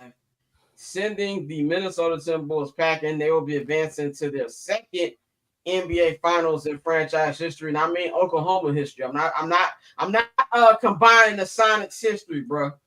These niggas' history started in 2008. The second NBA Finals The last time they went, 2012, of course, we all remember they won game 1. Should have won game 2. KD got fouled, but that's neither here nor there. And LeBron won his first NBA championship. And they broke up the team next year because they traded James Harden, sent that nigga to Houston. But this team has been on a historic run. They are 80-18 this season altogether with the regular season and the playoffs. And I just want to say that I came on this show in our playoff preview, and everybody said they didn't believe who's the second option, who's gonna help Shea out. I was talking to Waz about that on here as well. And these niggas showed and proved. J-Dub, he's been hooping the whole team, but outside of the offense, like I love watching Shea hoop. Because Shea has a little bit of an old school game to him. I love the dedication to the mid range because I don't have a problem with 3-pointers. I have a problem with 3-pointers when you don't try to run other plays. I know I'm old school. That's today's NBA. It's never gonna change. I understand that. I get that. That's something I gotta get over. But what I love about Ant, what did Cass say when he was on here last week? Ethical buckets. You about to lie about Ant because Ant just be sitting out there and shooting that bitch sometimes. Who? You about to lie about Ant. You said Ant. I meant Shea. Okay, I'm about to say because I meant Shea. All right. No, not Ant. I meant Shea. Shea, ethical buckets. That's why I like watching Shea. But what impresses me the most about Oklahoma City is this defense. They be locking niggas down. Julius Randle did not have the freedom he had in the first 2 rounds. There's a series where they honestly could have been swept. That little 42-point win they had in game 3, that was an outlier. That we all knew that wasn't going to happen again. So to just stick on the Thunder, I think that unless something catastrophic, like a Shea injury or something like that, it don't matter who coming out the Eastern Conference. They getting packed up. That's just how good I feel about this team and where they're at right now. So, Pat, tell me what you thought about the Thunder this entire run and them getting here and their chance to lift their first trophy, something that KD, Russ, and Harden were not able to do together. I mean, no, they've been great. I mean, Shea, obviously, I feel like ever since Shea got the MVP trophy, it kind of put a battery in his back to like really go out there and show every night that I deserve to have this award. Like, I don't think the man that had less than 35 points, correct me if I'm wrong, but I think the man that had about 30, 35 points ever since he got the award. Now, I know he averaged 32. I think in the playoffs he was averaging like 28. But I can see, the way he's been playing since he got that trophy, he's really like going out and showing like, yeah, I am the MVP of this league. And it's time that I get some respect as not just MVP this year, but as the best player in the league. As far as the way that they're playing defense, I mean, it's incredible, bro. Like, they're young, they fly around. Like, I was on the plane for game 5, and I'm like, yo, you know what? I was like, yo, I'm going to just stay up, and I'm going to just watch game 5 because I had DirecTV. They was getting beat so bad, I was like, fuck it, I'm going to sleep. And every time I would wake up, because I'm on a plane, every 25 minutes, they were getting beat more. Like, I saw every time I woke up, I would see a turnover. They turn you over. They get up and down the court quick. They're a young, fast team. They play well. I think if I'm not mistaken, this is like the youngest team to reach the championship ever as far as like collective age. So luckily for the league, we're in like the apron era. So it's going to be hard to keep this team together. And I think that's the only thing that can really disrupt this team is like how they manage the apron. But also like they have so many draft picks that they can just plug in guys. And as guys start to leave just because they have so many picks. But it's been a great historic run for OKC so far, and I'm with you. I think that whoever comes out the Eastern Conference is kind of going in the pack. I think that the most interesting series as far as basketball play style will probably be the Pacers, just because of the fact the Pacers like to play fast. So I think that that'll be a very interesting like series. I think it'll be up, down, up, down, up, down. But either way, I think either team, like you said, unless something catastrophic happens, is still going in the pack. So yeah. OKC in 5. Dante, tell me what you thought about this Thunder team, the entire run, and just kind of. I gotta say this about Shea real quick too. I'm saying this is not gonna kill any thing. People, young niggas be calling me Unk. That is a very intelligent young man. He has his stuff together. Like he talks well. Like we talk about face of the league. That nigga, he got the qualities, man. Like I'm not gonna lie. I saw his MVP presentation. I'm like, hey, this nigga know what he doing. Like that. I like what I heard from him. So shout out to Shea. But Dante, what have you thought about this entire OKC run and their chance to get in their first title? I mean, the entire time we've been saying, we saw it last year, and we said this was one of those young teams that needed to be tested and get through a test and see them get over the hill. I think might be, finally them doing that. And so for me, Shea has been amazing, and also, we always for years heard people clown them for hoarding draft picks, but nobody's ever applauded them for drafting well. And they've drafted a lot of players, and that's a homegrown team. And like Pavy said, you won't be able to keep that team together. However, you'll be able to go on a run to where if you win a championship this year, you could possibly run it back next year, and you still have some time before you have to actually pay people. So, I mean, it's really more so them finally coming, to the top of the mountain after, building what they built and starting to go on the runs that they went on last year was the first real explosion. Having Chet back, I think Chet is a great player. I think that's still somebody who has a lot of room to grow, is going to be even better going forward. Lou Dort, the way he's developed as a shooter. I remember when Lou Dort couldn't shoot the fucking basketball, but I mean, he's come a long way. So you have a team that, I mean, this is one of those young teams that when we talk about, who are we going to watch when LeBron and Steph leave, these are the teams that you need to be watching because these are the teams that are young and exciting. And like you said with Shea, Shea has a very old school game. His ability to get his buckets in the mid range, to still shoot threes, do whatever he wants to out there, essentially at times. It's something that's fun to watch and something that people should be, keeping an eye on. So for me, I think it's, more so just them finally passing that big test with Denver. And now you're at a point where they're about to get to the top of the mountain. And I'm with y'all. I think no matter who comes out the East, they're probably going to get steamrolled by OKC in 5. Yeah, it's an OKC winning championship 6 games. Now I don't see 6. I see 5. Since Scott said SGA is well spoken, he's a well spoken young man, like a proper representative of Canada. Anyway, Bang, what do you think? I was waiting for Pavy to pick that up. Proper representative of Toronto.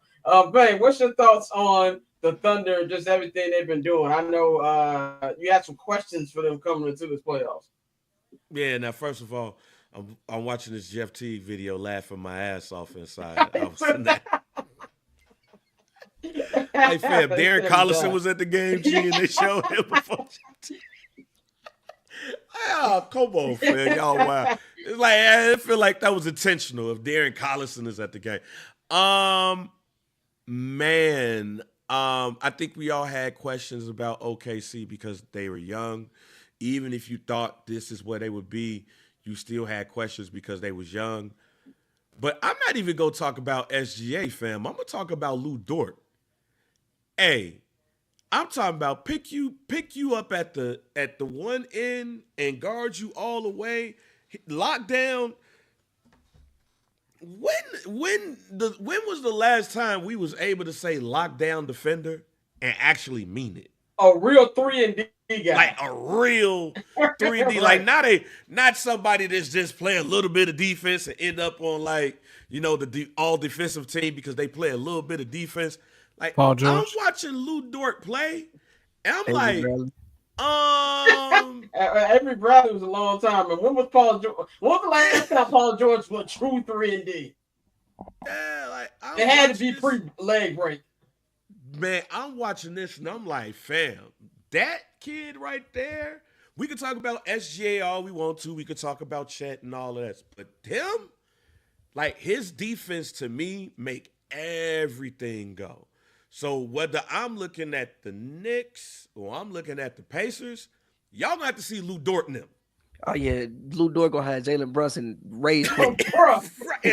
Raise quit. If Neesmith got you acting like that, you go raise quit against Lou Dort. Legit Dort is gonna have that nigga braids in front of one of them Fridays, TGI Fridays out there. Yeah, like Caruso would have Julius in hell.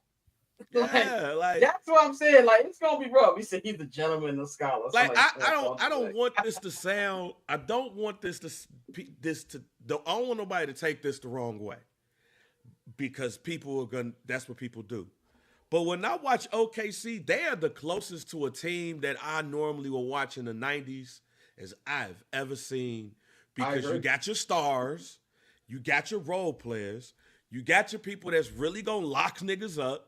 You got the random folks on the bench that you should know You might not necessarily know. Like, I don't blame Charles Barkley being like, yo, who number 34?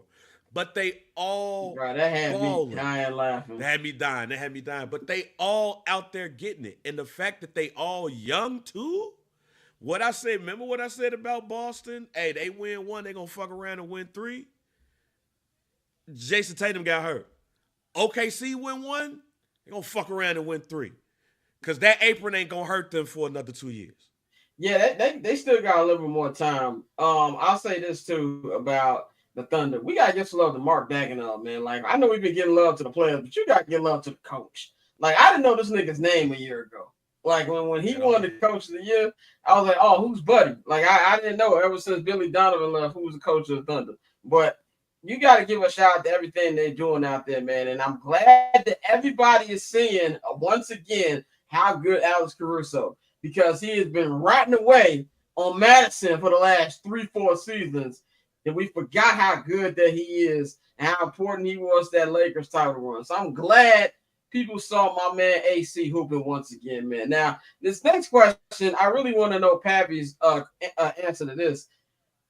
Is a small market championship good for the NBA? Like, we're going to have these talks, and I honestly hate it that we only had these talks about the NBA. Like, we don't have these talks with any other league about, markets like that. Well, the NBA, it's a big thing. Like, let's just say the Pacers do win tomorrow. I have the Pacers win tomorrow. I have them winning the series. You're going to have the Thunder versus the Pacers. I'm pretty sure there's no direct flux from both of these cities. And it's not. It's not. Okay, it's not. So it's not. It's two small market cities. And if we all expect OKC to win that series. Pav, what do you think this means for the NBA? To have not only a small market NBA finals, but to have a small market champion and a champion that might be good for a while. I mean, I think it's a great thing for the league. I think it gives a bunch of other fan bases hope. Like if you a fan base of I think that if you Utah, you looking at what the Thunder have done and say, yo, in the next, 6 years, if everything goes well, this could be us. And Indiana, I mean, I know Indiana is a small market, but that's a great basketball town. Like, even some of your best basketball movies are set in Indiana, like Hoosiers. You know what I'm saying? Like, what you know about Indiana is that they play basketball. And OKC, even though they are a small market, just because I think of their conception with Russ and OKC, like, even though they were a small market team, I don't think they've been seen as a small market team really since they've been at OKC, just because of the players that they've been blessed with being able to play with, right? Like, I don't think they always got stars. They had Melo. So I don't think they've been seen as small of a market as they actually are. So yeah, I think it's great for the league. I think it's good. The more teams that feel like they have a shot, and the more fan bases that feel like we have a genuine shot at actually winning something, I don't think that ever hurts any sport. So I think it's a great thing. I think it sucks if you cover in the finals, because you're gonna either have to fly from, first of all, you got to fly to Afghanistan anyway, which nasty city. You're gonna have to go to Indianapolis and then fly to Dallas and then drive up or connect from Dallas to go to OKC. So either way, if you covering the series, is nasty. But I think that for the fans of both cities and I think for fans of the league and also your casual watchers, right? Like, I think of somebody like my dad who will get to see Tyrese Halliburton play, or just random people play that you probably wouldn't normally see, that you may be able to become a fan of and grow a affinity for, that you wouldn't regardless. So yeah, I'm crying. That is so funny. I am crying. That's a solid. Right. Wow. Wow. David Stern will run on the court himself when he let the Pacers win the next 2 games. We know what happened. I mean, but the thing about David Stern was dealing with a different league though. Like there wasn't it was a different league. Social media wasn't there. Like Shea, the kids love Shea because he get fits off. So the kids gonna watch the series because they think Shea get fits off and they think he cool. Shea got commercials on TV. So I think it's just like a different league now, whereas like the market that you're in doesn't have to completely dictate how big of a star you were. I think, 20, 25 years ago, the market you were in had a huge part on dictating your stardom. I'm gonna ask a friend. And this friend is gonna just so happen to be my 10-year-old son. Hey, come in, Trey. Bro, when I tell you I was just about to bring your son up when it came Right, to man. it, I was 2 seconds away from that. Yeah, cause I mean we old niggas, right? I mean, but compared to him, and like I said, you know, this nigga was watching the Knicks, like yo, like. All right, so who are some of your favorite? Come over here on the screen. No, I don't know why you acting like this, nigga. Fuck. Come on. All right, now so for those who don't know, this is my 11-year-old, well, my 10-year-old son Trey. I don't know why he acted like this because he be trying to pay attention what we be doing and shit. All right. So we talked about the NBA Finals right here, faces of the league and all of that stuff. Like, who are some of your favorite players in the NBA right now? Ant-Man. Okay, you got Ant-Man, Shea. Shea, Jalen Brunson. Jalen Brunson. We don't fuck with the Knicks though. I'm just letting you know.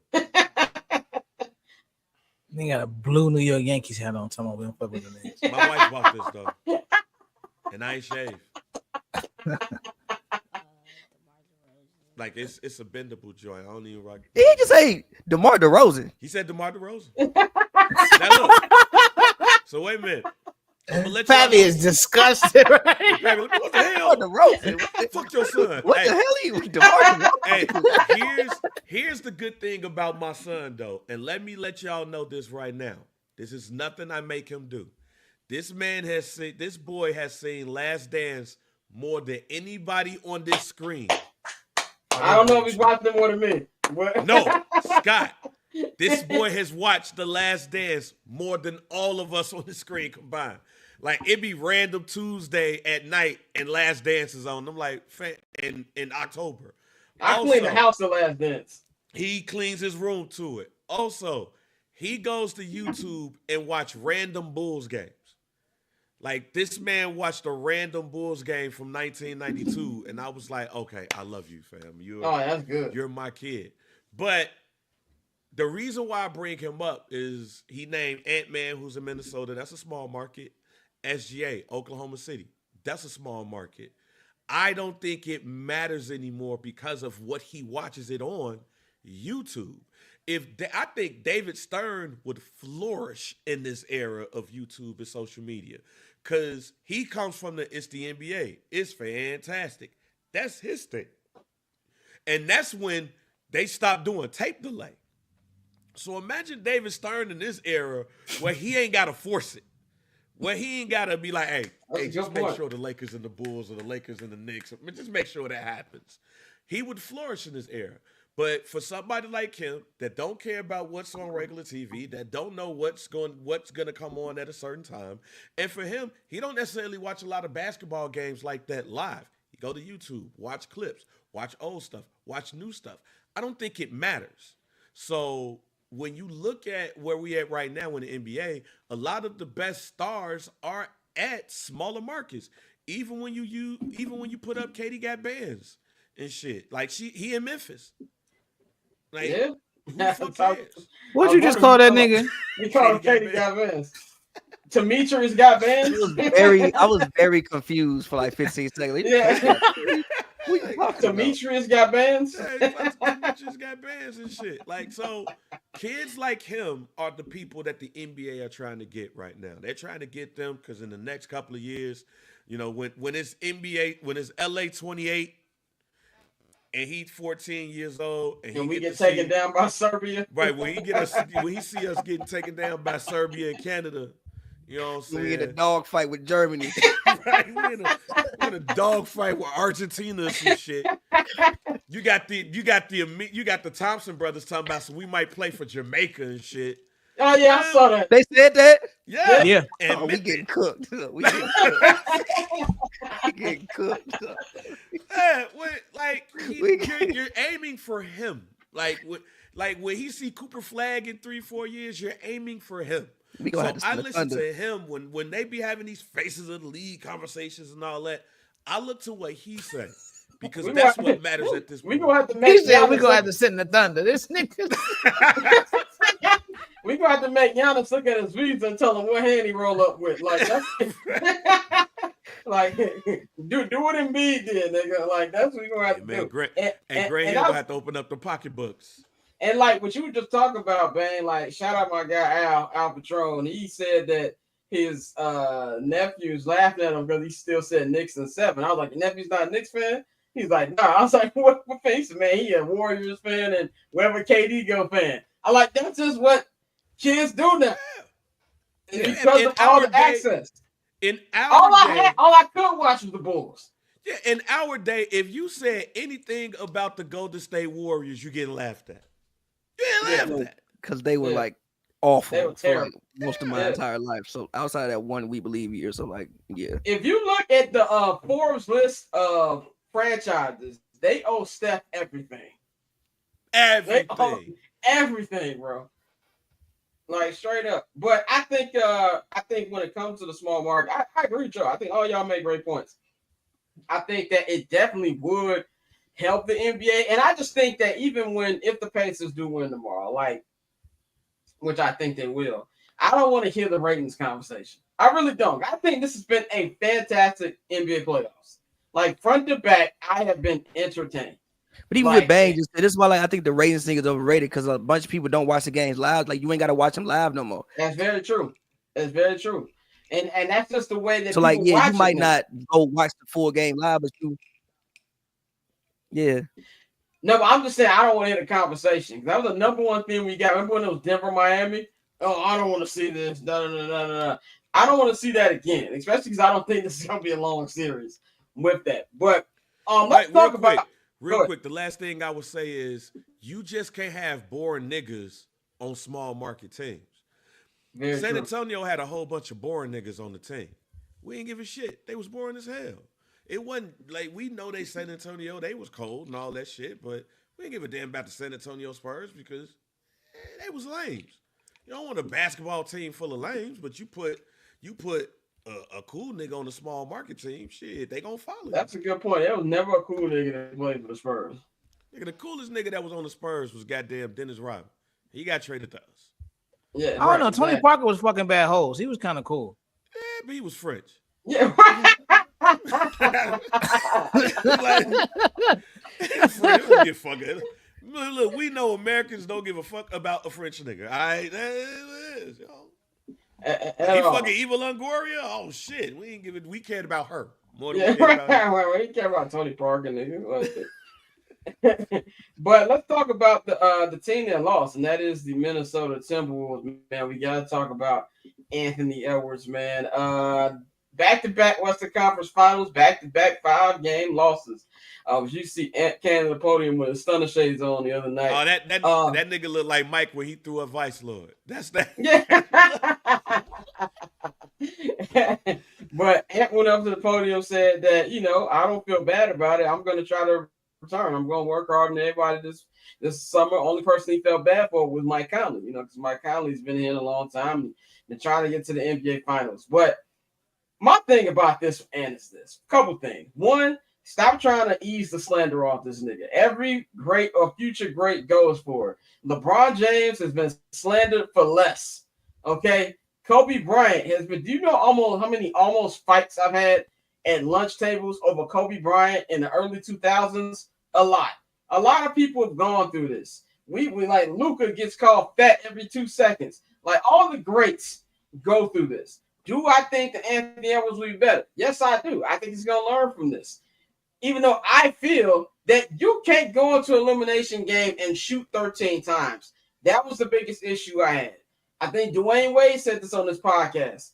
You got to play go to hell ball at some point. Like, even if you lose, I want to see you going out with it. 13 shots, it just cannot happen. And so, even though he has all the commercials and, all of the shoes and everything like that, I think the one thing this series showed, granted, OKC, much better team than the Timberwolves. Shea has much better of a supporting cast than Anthony Edwards. But even off that, Pat, what Mark Aguirre say? Player to player. No competition. There's 2 different levels right now between Shea and Anthony Edwards. And so if you look at where Minnesota's got to go, this is a very interesting offseason for Minnesota. It's their first offseason with ownership actually settled. Last couple years, A-Rod and Mark Lurie, who's his partner, have been around, but the deal wasn't finalized. The deal is finalized, and this is going to be A-Rod's first year as the full-time owner. You got some big free agents. Not only do you got Julius Randle, you got Nas Reed, you got Nikhil Anderson-Walker. By the way, did you know his cousin was Shai Gilgeous-Alexander that they brought up a million times throughout that broadcast? You know what it reminded me of? It's like when you watch Monday Night Football and the Rams are playing, they're like, oh, did you know that Matthew Stafford went to high school with Clayton Kershaw? Like, how many times we got to keep bringing up these random Snapple facts? But they've got an interesting offseason. You got Julius Randle, who's going to be a free agent. You got Nas Reed, who's going to be a free agent. You got Nikhil Alexander Walker, who's going to be a free agent. And their general manager is going to be a free agent as well, because he had an option just in case A-Rod and them didn't get the team. He wasn't going to continue to work for Glenn Taylor. So you got a lot of things you got to take care of, and then you got to deal with things like the second apron. You're not going to be able to bring all these guys away. There's been rumors of the Kevin Durant thing, which, by the way, we're going to get into what Wendy said on Rich Eisen as we close the show. But the Timberwolves actually tried to trade for Kevin Durant at the deadline, which I had no idea until I listened to the Who Collective this morning. So you've got different ways they're going to. They tried to trade for Kevin Durant. Oh. And Wendy confirmed it this morning. Said Minnesota's roster ain't taking like Ant needs more help. So I don't want to take the heat off Ant, like, because he is to blame a little bit. But they're the fork of the road right now. They got to decide how they're gonna build this team to get Ant to not only get Ant where he's gonna go, but also the team to where they want to go, and that is winning the NBA championship. Because you've been to back-to-back Western Conference Finals now. This is the first time they've done it in franchise history. But what are you going to do now to take it to the next level? And that's why I'm interested to see what's going to happen. This is a big summer on deck for them. Pat, what do you think about the Timberwolves, Anthony Edwards play, and how they go from there? As far as Anthony Edwards, I mean, I think he's still a few years away. I think that people kind of like decide to crown him a little bit too early. I definitely think it's still a few years away. Even in this series, it was times where it's like, yes, you were being defended extremely well. They were blitzing you and they were doing things to like get the ball out of your hands and do other things. But they pay you to figure out those riddles. And he didn't figure out those riddles. I do agree that, you can get him some more help. I think that you probably have to find out who his running mate is going to be for the next 4 or 5 years. I even like some of the young guys they got, like a Terrence Shannon or like a Rob Dillingham. Obviously, those guys aren't ready right now, but I do like some of the young guys that they have. They do have some young pieces that can maybe grow in the future and be quality stars or quality bench players. I think Jaden McDaniels, when you gave him that contract, I think you expected him to give you more, and it did give you more offensively. Defensively, I think he's a good player. I think he's been all defense at least once or two times, but offensively, he hasn't really grown to be able to give you a guy to be able to be that you wanted him to be, the Scottie Pippen to Anthony Edwards, Michael Jordan, and he ain't really been that. He's been like the Nick Batum to Anthony Edwards, Michael Jordan. He hasn't been like the Scott. I mean, what you mean? Like, what you mean? Nick Batum had quality. Actually, Nick Batum has been a better NBA player than what Jamin Daniels has been, if you want to be real. He has, but it's just because I never heard somebody just bring his name up. But you are right, though. Nah, like that's what he's been. Obviously, the Rudy Gobert question, like Rudy, even though he's still, a good defender, I think he's definitely on the other side of his career. Nas Muhammad is about to get $150 million from the Nets, so the Hornets. I was about to say he's gonna be a great Net. So the Hornets or the Nets are gonna cash him out, so he's not gonna be back. So you got to figure out that question. I do think that this team has question marks that you have to figure out. Even if you do go out there and get KD, how much do you have to give up for KD? And I'm not that convinced about trading for KD at this point in time here in the year of our Lord 2026. We're gonna close with that. I want to get to but yes, again, I just think that this team is interesting, and I think Ant can be better. I think Ant in the future, hopefully he will be better. I think he will be better in the future. I don't think that I don't know if he always has a great sense of the moment currently as it stands, right? Like even in game 5, he tried. Like the first quarter, he did try. Like without wait, he tried. It's just like he didn't have it. He was like, "Oh shit!" Well, I got it. For 5 minutes. He went to look at Expedia after that first time. He tried, and he was like 2 for 7. I guess he was like, "Shit, it ain't going tonight." Well, it's like, no, bro. Like more sense of urgency. You ain't got like. Unfortunately, bro, you ain't got that much going around you. It might need to be a night where you might need to go up there and shoot 35 shots. I know that ain't, you know what I'm saying? And it might need to be a night where your 3-ball wasn't working. Can't nobody really stay in front of you. I know it's tough. I know it's a lot on you. I They love pay you to figure out those riddles, bro. Did you see that clip from Dwayne Wade? I love how he was talking about that while holding his Finals MVP. Yeah, I thought that was hilarious. Dante, when you think about Ant's play, I ask you this: did you have a problem with his press conference and how he responded after losing? No, I didn't have a problem with it. I mean, I think sometimes we want players to be just, sick and sometimes performative and act like, oh, it's the end of the world. I think, even though we know windows do close faster for some people, but the fact that he understands that, yes, I'm 23 years old and I plan on being back, I want him to have that mentality. Also, with Ant, I think we got to realize, it's just going to be a little different from bro. That's just who he is. That's what he's given us these last few years. And that I think he, at the end of the day, when he told you, I don't really want to be the face, that was kind of a look inside of his mentality when it comes to basketball. Yes, I'm great at it, but it's not, the end all be all. So I don't have a problem with his reaction. And I think with Minnesota, as long as they have Ant, they will have the ability to retool and come back quicker than other teams because of how talented he is. So, that wasn't disappointing. I was disappointed in the way that he played just because I'm with you. At some point, you got to try to figure it out, bro. You got to try to get more shots off the whole. I was more disappointed in the press conference where he was like, well, I only had 6 shots. I can't really say I didn't like that. I was more disappointed with that answer than this answer. So I don't have a problem with it. Also, I think the other thing, I think they need Ant to step up defensively. Ant should be on an all defensive team every single year. I know it's a lot. I know it's a lot to ask somebody to go out there and be all NBA first team and all NBA defense. But Ant should be Ant should have been the one guarding Shea. Not Jay McDaniels. Jay McDaniels out there getting his ass whooped because he fucking couldn't keep reaching.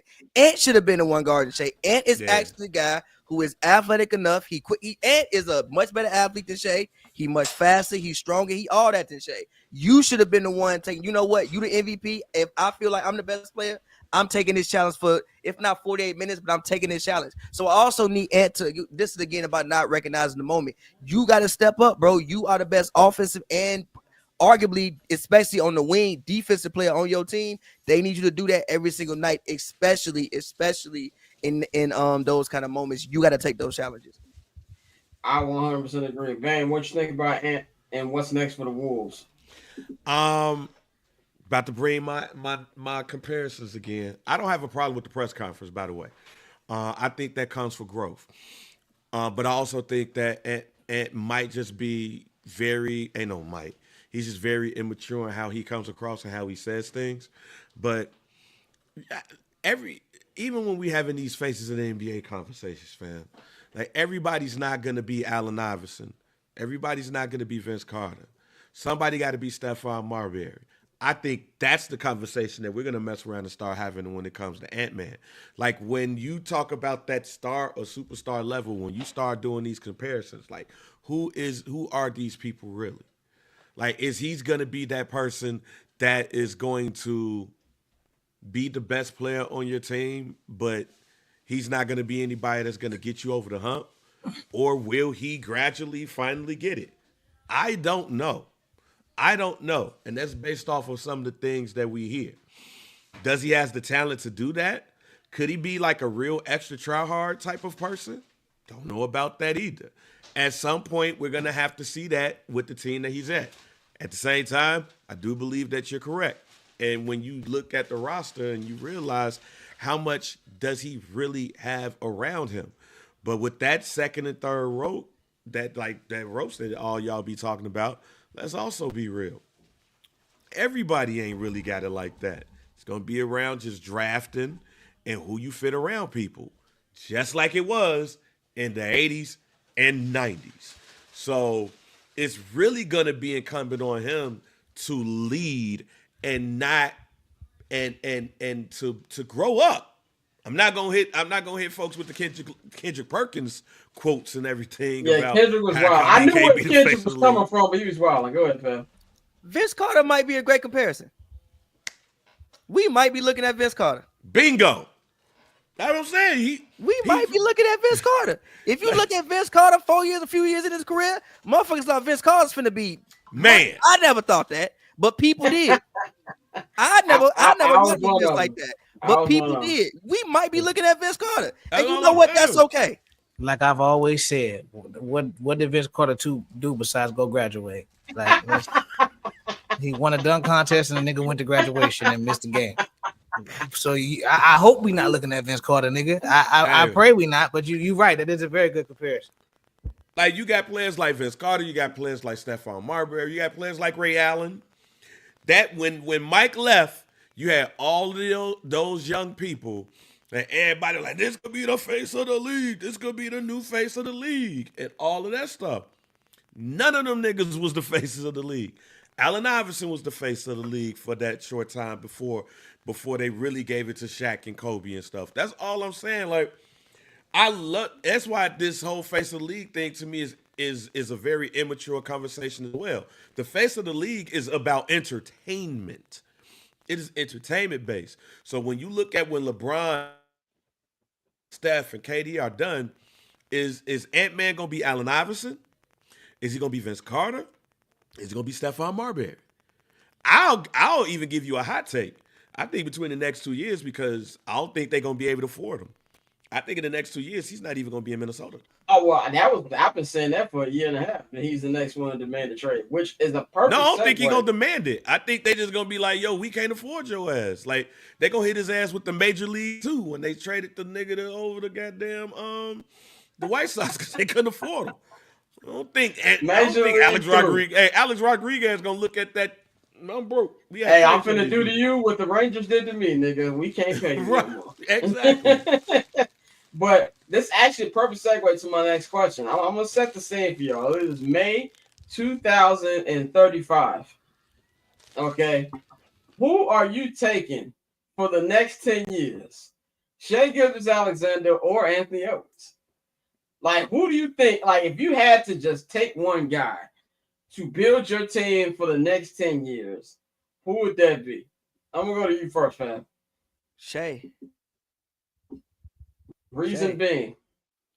I mean, we just sat and did a whole segment on the man's maturity. Now, granted, Shai is an older player. I think Shai's 26 years old. Ant is, I think, 23, 24. But I remember Shai. I covered the Clippers. Shai, his rookie year. Shai always and also Shai came in differently, right? Like it's different coming in as like the number one pick, being the number one player in the nation your whole life and getting picked number one and being good, as opposed to Shai came in where you a late lottery pick. I think you got picked 11th or something like that. You get picked 11th and you coming in like that. You come in with the Clippers team. You came in with a veteran team at first. Like that was a veteran team. And you got a taste of playoff action your first season. You played against the Warriors your first season. You had the veteran guys. Even there was a picture of a clip I saw at Patrick Beverly that was like, hey, Shai, you know you cold, right? He was like, yeah. He was like, nah, bro, you know you great. He was like, what you mean? You know, like Michael Jordan, Kobe Bryant, you motherfucker. So, like, you know, you heard this from the older guys. You got tutored by Chris Paul. Say what you want to say about Chris Paul, but guys who get tutored by Chris Paul are going to have great results for the most part after he leaves. You get tutored by Chris Paul, and now you in. So, and even just the way that, like you say, the way he conducts himself in interviews, or the way he usually says the right thing post game, I'm gonna take Shai. And also, the results say right now, I have to take Shai.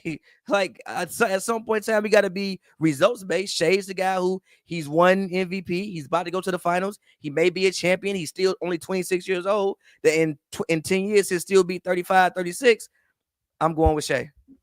Yeah, I'm gonna go with Shai too. I really thought also, I'm gonna cut you off. One last thing. I trust Shai's play style to last longer.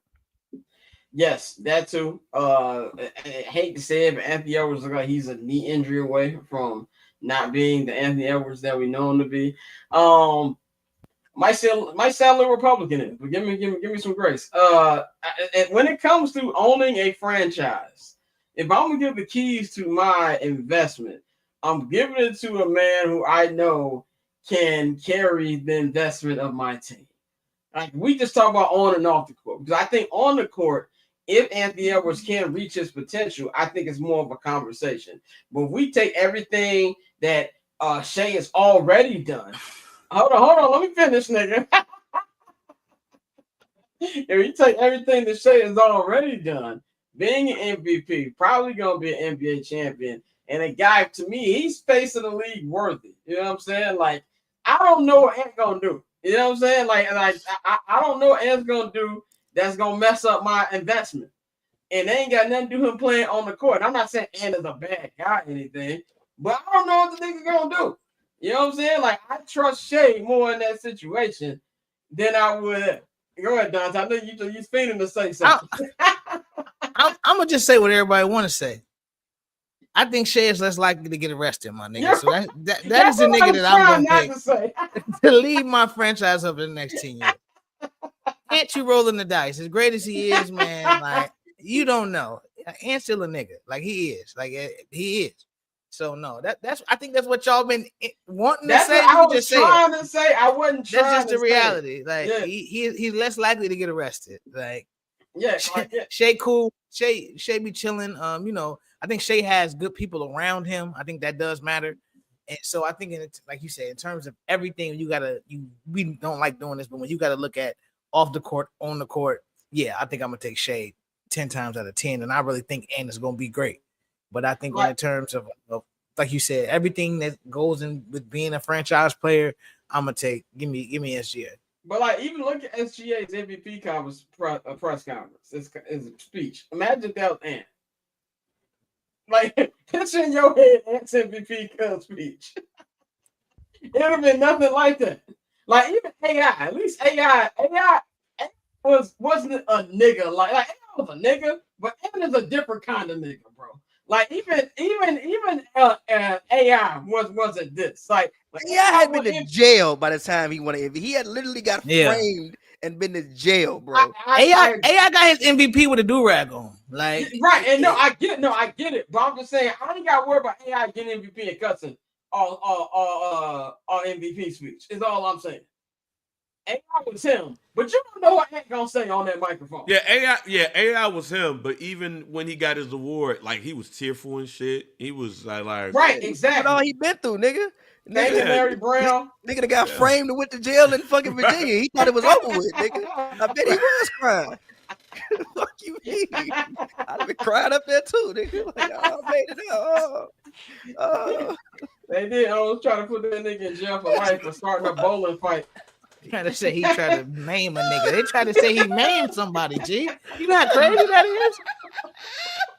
Like, not aggravated assault. They try to say you maimed somebody. Started a riot. I know what next week's clip gonna be. That's crazy. Man. Go ahead, man. Oh man. It's SGA for literally everything that y'all just said. All right. Anthony Edwards see himself as a young nigga. SGA sees himself as a young OG. That says enough right there. Yeah. Like, he at the press conference, he was talking about how he's the young OG of the team. Like, he's the oldest person on the team. And then you also got to look at Alex Caruso is the oldest nigga on the team. He's one of it is, but you know, he was just like, I'm the oldest, if not one of the oldest. I'm like, man, okay. And I didn't even realize the team was that damn young, that he can even be considered at 26? Like, damn. But like, it's a maturity to him, and being that not only that he wasn't, like, he was a late lottery pick. No, when he left Kentucky, people was like, "Are you sure?" and everything. And Pavy says something that I think is very underrated, which is why when he retired, they should give him the Jason Kidd treatment and give him a head coaching job somewhere. But it's very underrated when you play with Chris Paul, especially if you're a young guy, what happens to you after, during and after he leaves. Like, the one thing that I can say about Chris Paul is that, like, he might be a dick, he might be an asshole and all of that stuff, but the man knows his basketball and he knows how to put people in position. And since he's left Shea, like, he's done nothing but elevate. and everything. Shea is perfect. His game is perfect for where it is right now, where everybody's just running up to the getting rebounds and running behind the 3-pointer and shooting. He plays a real smart way of playing basketball. He's efficient. He's scoring. You could call him a foul merchant all day long. He's getting to the line just like everybody else. He's good at what he does, and that's somebody that I'll take for the next 10 years over somebody who's pulling off condoms and trying to, To ask the question, if OKC wins the youngest team ever win championship, yes, they would be. And also, would Shea be the greatest Thunder of all time if they win the championship? yeah, I mean, Or that's who the still fuck KD? else? No, it's him. It's him I now. agree with you. I agree. Pat, we can't hear you. I think you unplugged your microphone or something. I'll be mad. I'm gonna tell you that he might already be. Yeah, I'm with you. I mean, Yeah, what has he he done? is. I mean, what has he He's done that KD hasn't done? He won an MVP. Yeah, He's had the best regular franchise history. yeah. And he's about to be hoisting up that Larry Led OB the league in in about scoring. 10 business days. He led the league in scoring. Yeah, that's a good point. Good point. Final topic. It's not even really a topic. Just want to kind of get your opinion on it. So, Brian Windhorst was on Rich Eisen yesterday. Shout out to Rich Eisen, gonna be on ESPN. He hasn't fully announced it yet, but they've announced it everywhere with all the different outlets reporting it. He's gonna be. I'm getting the McAfee deal, so he's gonna be coming home to ESPN. But he was on. Rich Eisen said that as soon as the NBA draft is over, expect fireworks. He said this is going to be an explosive offseason, and there's going to be a lot of movement. He said a lot of movement from a lot of teams, and he says he expects Kevin Durant and Giannis will be on different teams. And he said that he said when you think about Milwaukee trades, remember, Milwaukee does not own their own draft pick till like 2028, I think he said. And he said it wouldn't shock him if they work in conjunction with Giannis to get him to a different team. We said once the NBA Finals is over, NBA draft is over, that's when things are going to start to pick up. Pat, what do you think about that from what he just said? I know you were talking about the KD movement. I mean, the second I saw Dame tear his Achilles, I was like, I would go to Giannis and ask him, yo, where do you want to go? Like, yeah. Granted, I love Dame. Dame has given us a great moments, but that's the worst contract in basketball. Like him, worse than Bradley Beal. Yes. Okay. I think Bradley Beal is over this year. Dame has this year, and then a player option the next year. Bradley Beal ain't over this year. Let me check. I think he got a couple more. I don't think so. Didn't he get an extension when he got traded for? Who? Dame? Bradley Beal. Because he got some more time. But at least Bradley could play next year. You paying Dame 65 to not play. Like, he's not going to play next year. And then he got a player option coming back after that. So, and you don't have no draft picks. And look at the other assets on your team. Bradley Beal has the player option after this upcoming season. Okay. Actually, no, that's a lot. No. You got a player option after 26, 27. Oh, Lord Jesus. Yeah. Good God. Okay, all right. And he's owed $57 million in that final year. Good God. He said, I love Phoenix. That nigga ain't going nowhere. Good God. Well, all right. Whatever. But anyway, Dame got one of the worst deals in the league. So the second he snapped his Achilles and he can't play next. Like, at least if Dame never got hurt and you just lose that series, you could once again talk yourself into bringing the team back and saying, hey, we still got Giannis, we still got Dame, but once again, we was hurt. After the man snapped his Achilles, he's not going to play next season. The only real asset you have is Giannis. So you should work in conjunction with Giannis. Like, hey, bro, where you want to go? We ain't got no assets. It's going to be even hard for us to build a team around you. It ain't like we could trade Brook Lopez and get some, Kyle Kuzma and get some. We can't trade, I don't know, Pat Connaughton and get some. Like, it ain't nothing we could trade to get nothing. So, like, yeah, you should work with that. And the Suns, I have probably in the worst situation in basketball. At least you have the asset of like two assets. You have Devin Booker and you have Kevin Durant, but one of them got to go. And you don't have no draft pick till like 2030. So no, I think it's a bunch. Go ahead. Now I was just saying, I think that Minnesota's really going to explore the KD thing again. Like, they tried to get it done in the deadline, and they said it had been too many teams to try to get done that close to the deadline. I think Golden State's going to be an option for KD. KD even said himself he wasn't opposed to going back He just Who you didn't gonna want to send move over? again. Who Huh? you gonna send over there? I'm just telling you what's on the table. I don't know. They're worried about the specifics. But what Giannis, Dallas already said they're not giving up Cooper Flag. San Antonio came out the other day, said they have no intentions of bringing in veterans. They want to build around this young core. Where did Giannis go? So I feel like that's going to be something. I think Houston KD or is New going York? to move first. Huh? Houston or New York or Brooklyn. New York, where? Knicks. Please, God, no. Knicks. I would say for Giannis, Knicks, especially depending on how the rest of the season turns out. Knicks. Don't count out Toronto. I think Toronto has the assets to get something done. And I think that they could, Toronto, because the problem with Giannis is you get Giannis, you got to reconstruct your whole team around him. So if you do have a constructed team, it's like, it's probably better to go if you're a Brooklyn, like a team with assets and just get him and then figure out who to put with him. Then it probably maybe if you were the Rockets, because then you got to trade Şengün and give Giannis the ball. And like, I don't really understand how that works stylistically. So I would probably say if it's a team, I'll probably say some random team, either the Knicks strictly because they do have the assets and it's like New York and it can happen, or you do like Brooklyn, you do like Toronto or something like that. Dante, Bang, anything? What do y'all think about Windhorst saying this is going to be an explosive offseason? I think it is. I think this offseason is going to remind me of 1996. When damn near like the new CBA at that time. The Shaq Alonzo Mourning offseason? Yeah, everybody started getting $100 million contracts. Jim McIlvain got a big ass contract and it pissed off Sean Kemp and them. Like, it's gonna be that. But I don't think it's gonna be like that for free agent signings. I think it's gonna be like that for trades. I think we're gonna see a lot of people that we expect to get traded, of course. KD, Giannis. And some others. I also think it's going to be some unexpected trades too, because of those aprons.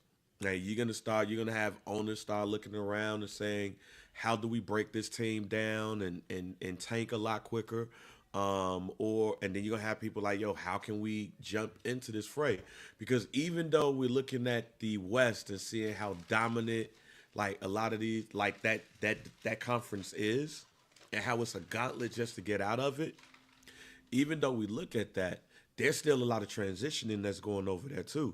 And shit, let's not even talk about Freakman from Duke. You know what I'm saying? The Pelicans just said they don't have one untouchable player on their roster. Bingo. So like, what's gonna happen with him? What the Bulls gonna do? Are they still gonna do like they said? Why are we bringing him up, bro? No. Stop. No. All I'm saying is Josh Giddey Max deal, nigga. Like that's what I'm saying. You gonna see a lot of That's why I said Jim McIlvain deal. Like you gonna see them Jim McIlvain deals where you like, hey man, Did you see that? Did you see that shameless quote from Arturas Karnisovas today, saying that they would have traded whatever for Luka if they'd have known he was available? Like, shut the fuck. Somebody should have stabbed him. I couldn't believe he said that. We ain't got it. You would trade whatever. No. We ain't got to know. Also, underrated part about this offseason is the free agent class isn't really good. It's probably not. Like the best free agents you have are Randall, Chris Middleton. It sucks. Looking at those kind of guys. Reed. Nas Reed, you looking at like those kind of guys this offseason. So the free agent class also isn't that good this year. Yeah, so it's going to be a lot of movements. I believe it's going to be a lot of movement through trades. And there's going to be some people that you see a trade and be like, damn, I didn't even know they were shopping that nigga. Like, I think that's going to happen. Yeah, I think it's going to be exciting. I think I agree with the trades. I think one trade that, this is just me talking, I wouldn't be shocked if Barber tried to trade Kawhi. I don't know what you get for him, but I think you try to reshuffle that. And if I got to pick between James Harden and Kawhi, based off pure availability, I'm going to pick James Harden.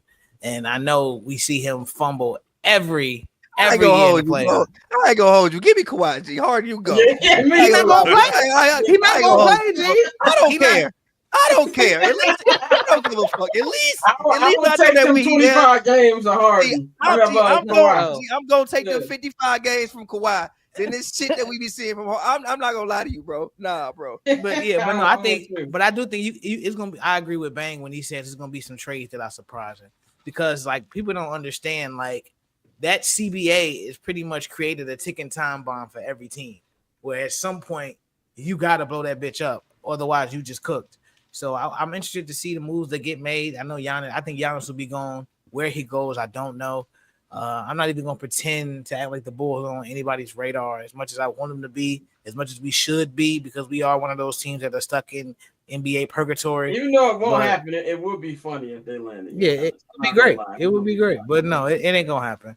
So I mean, after he caught this case, we can't have Josh Giddey and Zion on the same team. Yeah, yeah, that's just ridiculous. Absolutely not. Send Zion like Utah to get his mind right. Zion, go to Utah, bro. They need to send Zion to that. They need to send Zion to the Africa League. Like, get that nigga out of there. Don't send that nigga to Utah, nigga. When all the white Zion out there, no. Hey, Zion about to be depressed to come to some team 300 pounds at training camp, so it's a wrap anyway. Oh man, it's really gonna be interesting to see how it's gonna go, especially after the draft, man. But that is all we have got for y'all on this edition of I'm Not Gonna Hold You. We'll be back on Monday. As we will, I don't know, we're either gonna be getting ready for a game 7 or we're gonna be getting ready for the NBA finals. I just want to quickly go around the room. Who's winning tomorrow? Pavy, I go to you. I got Pacers. I'm going Pacers. I got Pacers. Dante. Pacers. So we clean house. Pacers. I feel like this. I want the Pacers to win because Knicks fans have had enough fun, and I think that if we don't, what's gonna be the better 5-game series? I think it would be Pacers because I just feel like, especially with the Knicks in a long 7-game series, you don't want to play these niggas, bro. Like game 1, the Thunder gonna win by 35. Like I don't want to see that. So, But anyway, Pav, anything you want to promote before we wrap this up? Yeah, man, the Backs of the Dirt out right now. Go check that out. More videos will be coming soon. If it interests you, I upload a whole bunch of my videos on streaming service sites. So go check that out. Some old stuff on there too as well. So go check that out. And like I said, Backs of the Dirt out right now on all streaming services. Go check it out. PatVerbs.com. Dante, let them know what they can expect on today's episode of High and Outside. High and Outside, a lot of good baseball talk. We talk about the return of Spencer Strider and Ronald Acuna. We actually talk about, a little bit about the Cubs. We talk about Tim Anderson again. We've eulogized him once. We had to do it again. He was DFA'd again. Talk about his career over. And obviously we give y'all some picks for this weekend. It's a lot of good series to watch. So like Drunky said, it dropped a few hours ago. Check it out on every platform we have. And it's a pretty good episode. Bang, what can they expect from First Black Champ this weekend? Man. I gotta watch wrestling. To find that out. I've been so busy, I ain't been able to watch wrestling, fam. Like, it's been one of those weeks. But what you will expect is for us to give you we do got shouts out to the OG Shine Knight though, from formerly of Power 92. He's currently in Jacksonville. He got a question that he was able to get from the OG Teddy Long. So we're going to have that. And then, of course, just talk about wrestling like no other podcast can. And some dude will be back this Wednesday. It will be back this Wednesday. So look out for that. Also, there's a new Shirtless Plantain show on the network right now. Toasting and the guys preview tomorrow's Champions League finals. So check that out as well, man. So that's all we got for y'all, man. Of course, to follow me at Barber Chair Scott on all social media platforms. Follow the Barber's Chair at Barber's Chair Co. on all social media platforms and get in tune. Also with the show's new Instagram at INGHY Show. Follow our partners H&B Media and at H&B Media TV on Twitter and at H&B Media on Instagram. And man, follow Pav at Pavy World, follow Dante at October's on Tape, follow Bang at JR Bang, and of course subscribe to us on Patreon, man. Patreon.com/Barber's Chair Network, man. We've got a whole bunch of different tiers up on there. If you are listening to this on the Patreon, not Patreon, but on the podcast feed, you can click the link right there in the description box. If you're watching this on YouTube, take your phone up to the QR code, scan it, and if you subscribe to the $5 I'm Not Gonna Hold You tier or the $10 Holla Barber's Chair Access tier, you get 25% off your first order at the Barber's Chair Network shop. That is the bcnetshop.com, man. It's getting warm outside. Get you some hats, get you some t-shirts, man. Get you everything you need on the site. So Yeah, we gonna have a good show on Monday. We'll be gonna be out of. Shout out to everybody watching. Enjoy y'all weekend, and we'll holler at y'all on Monday, man. We up out of here.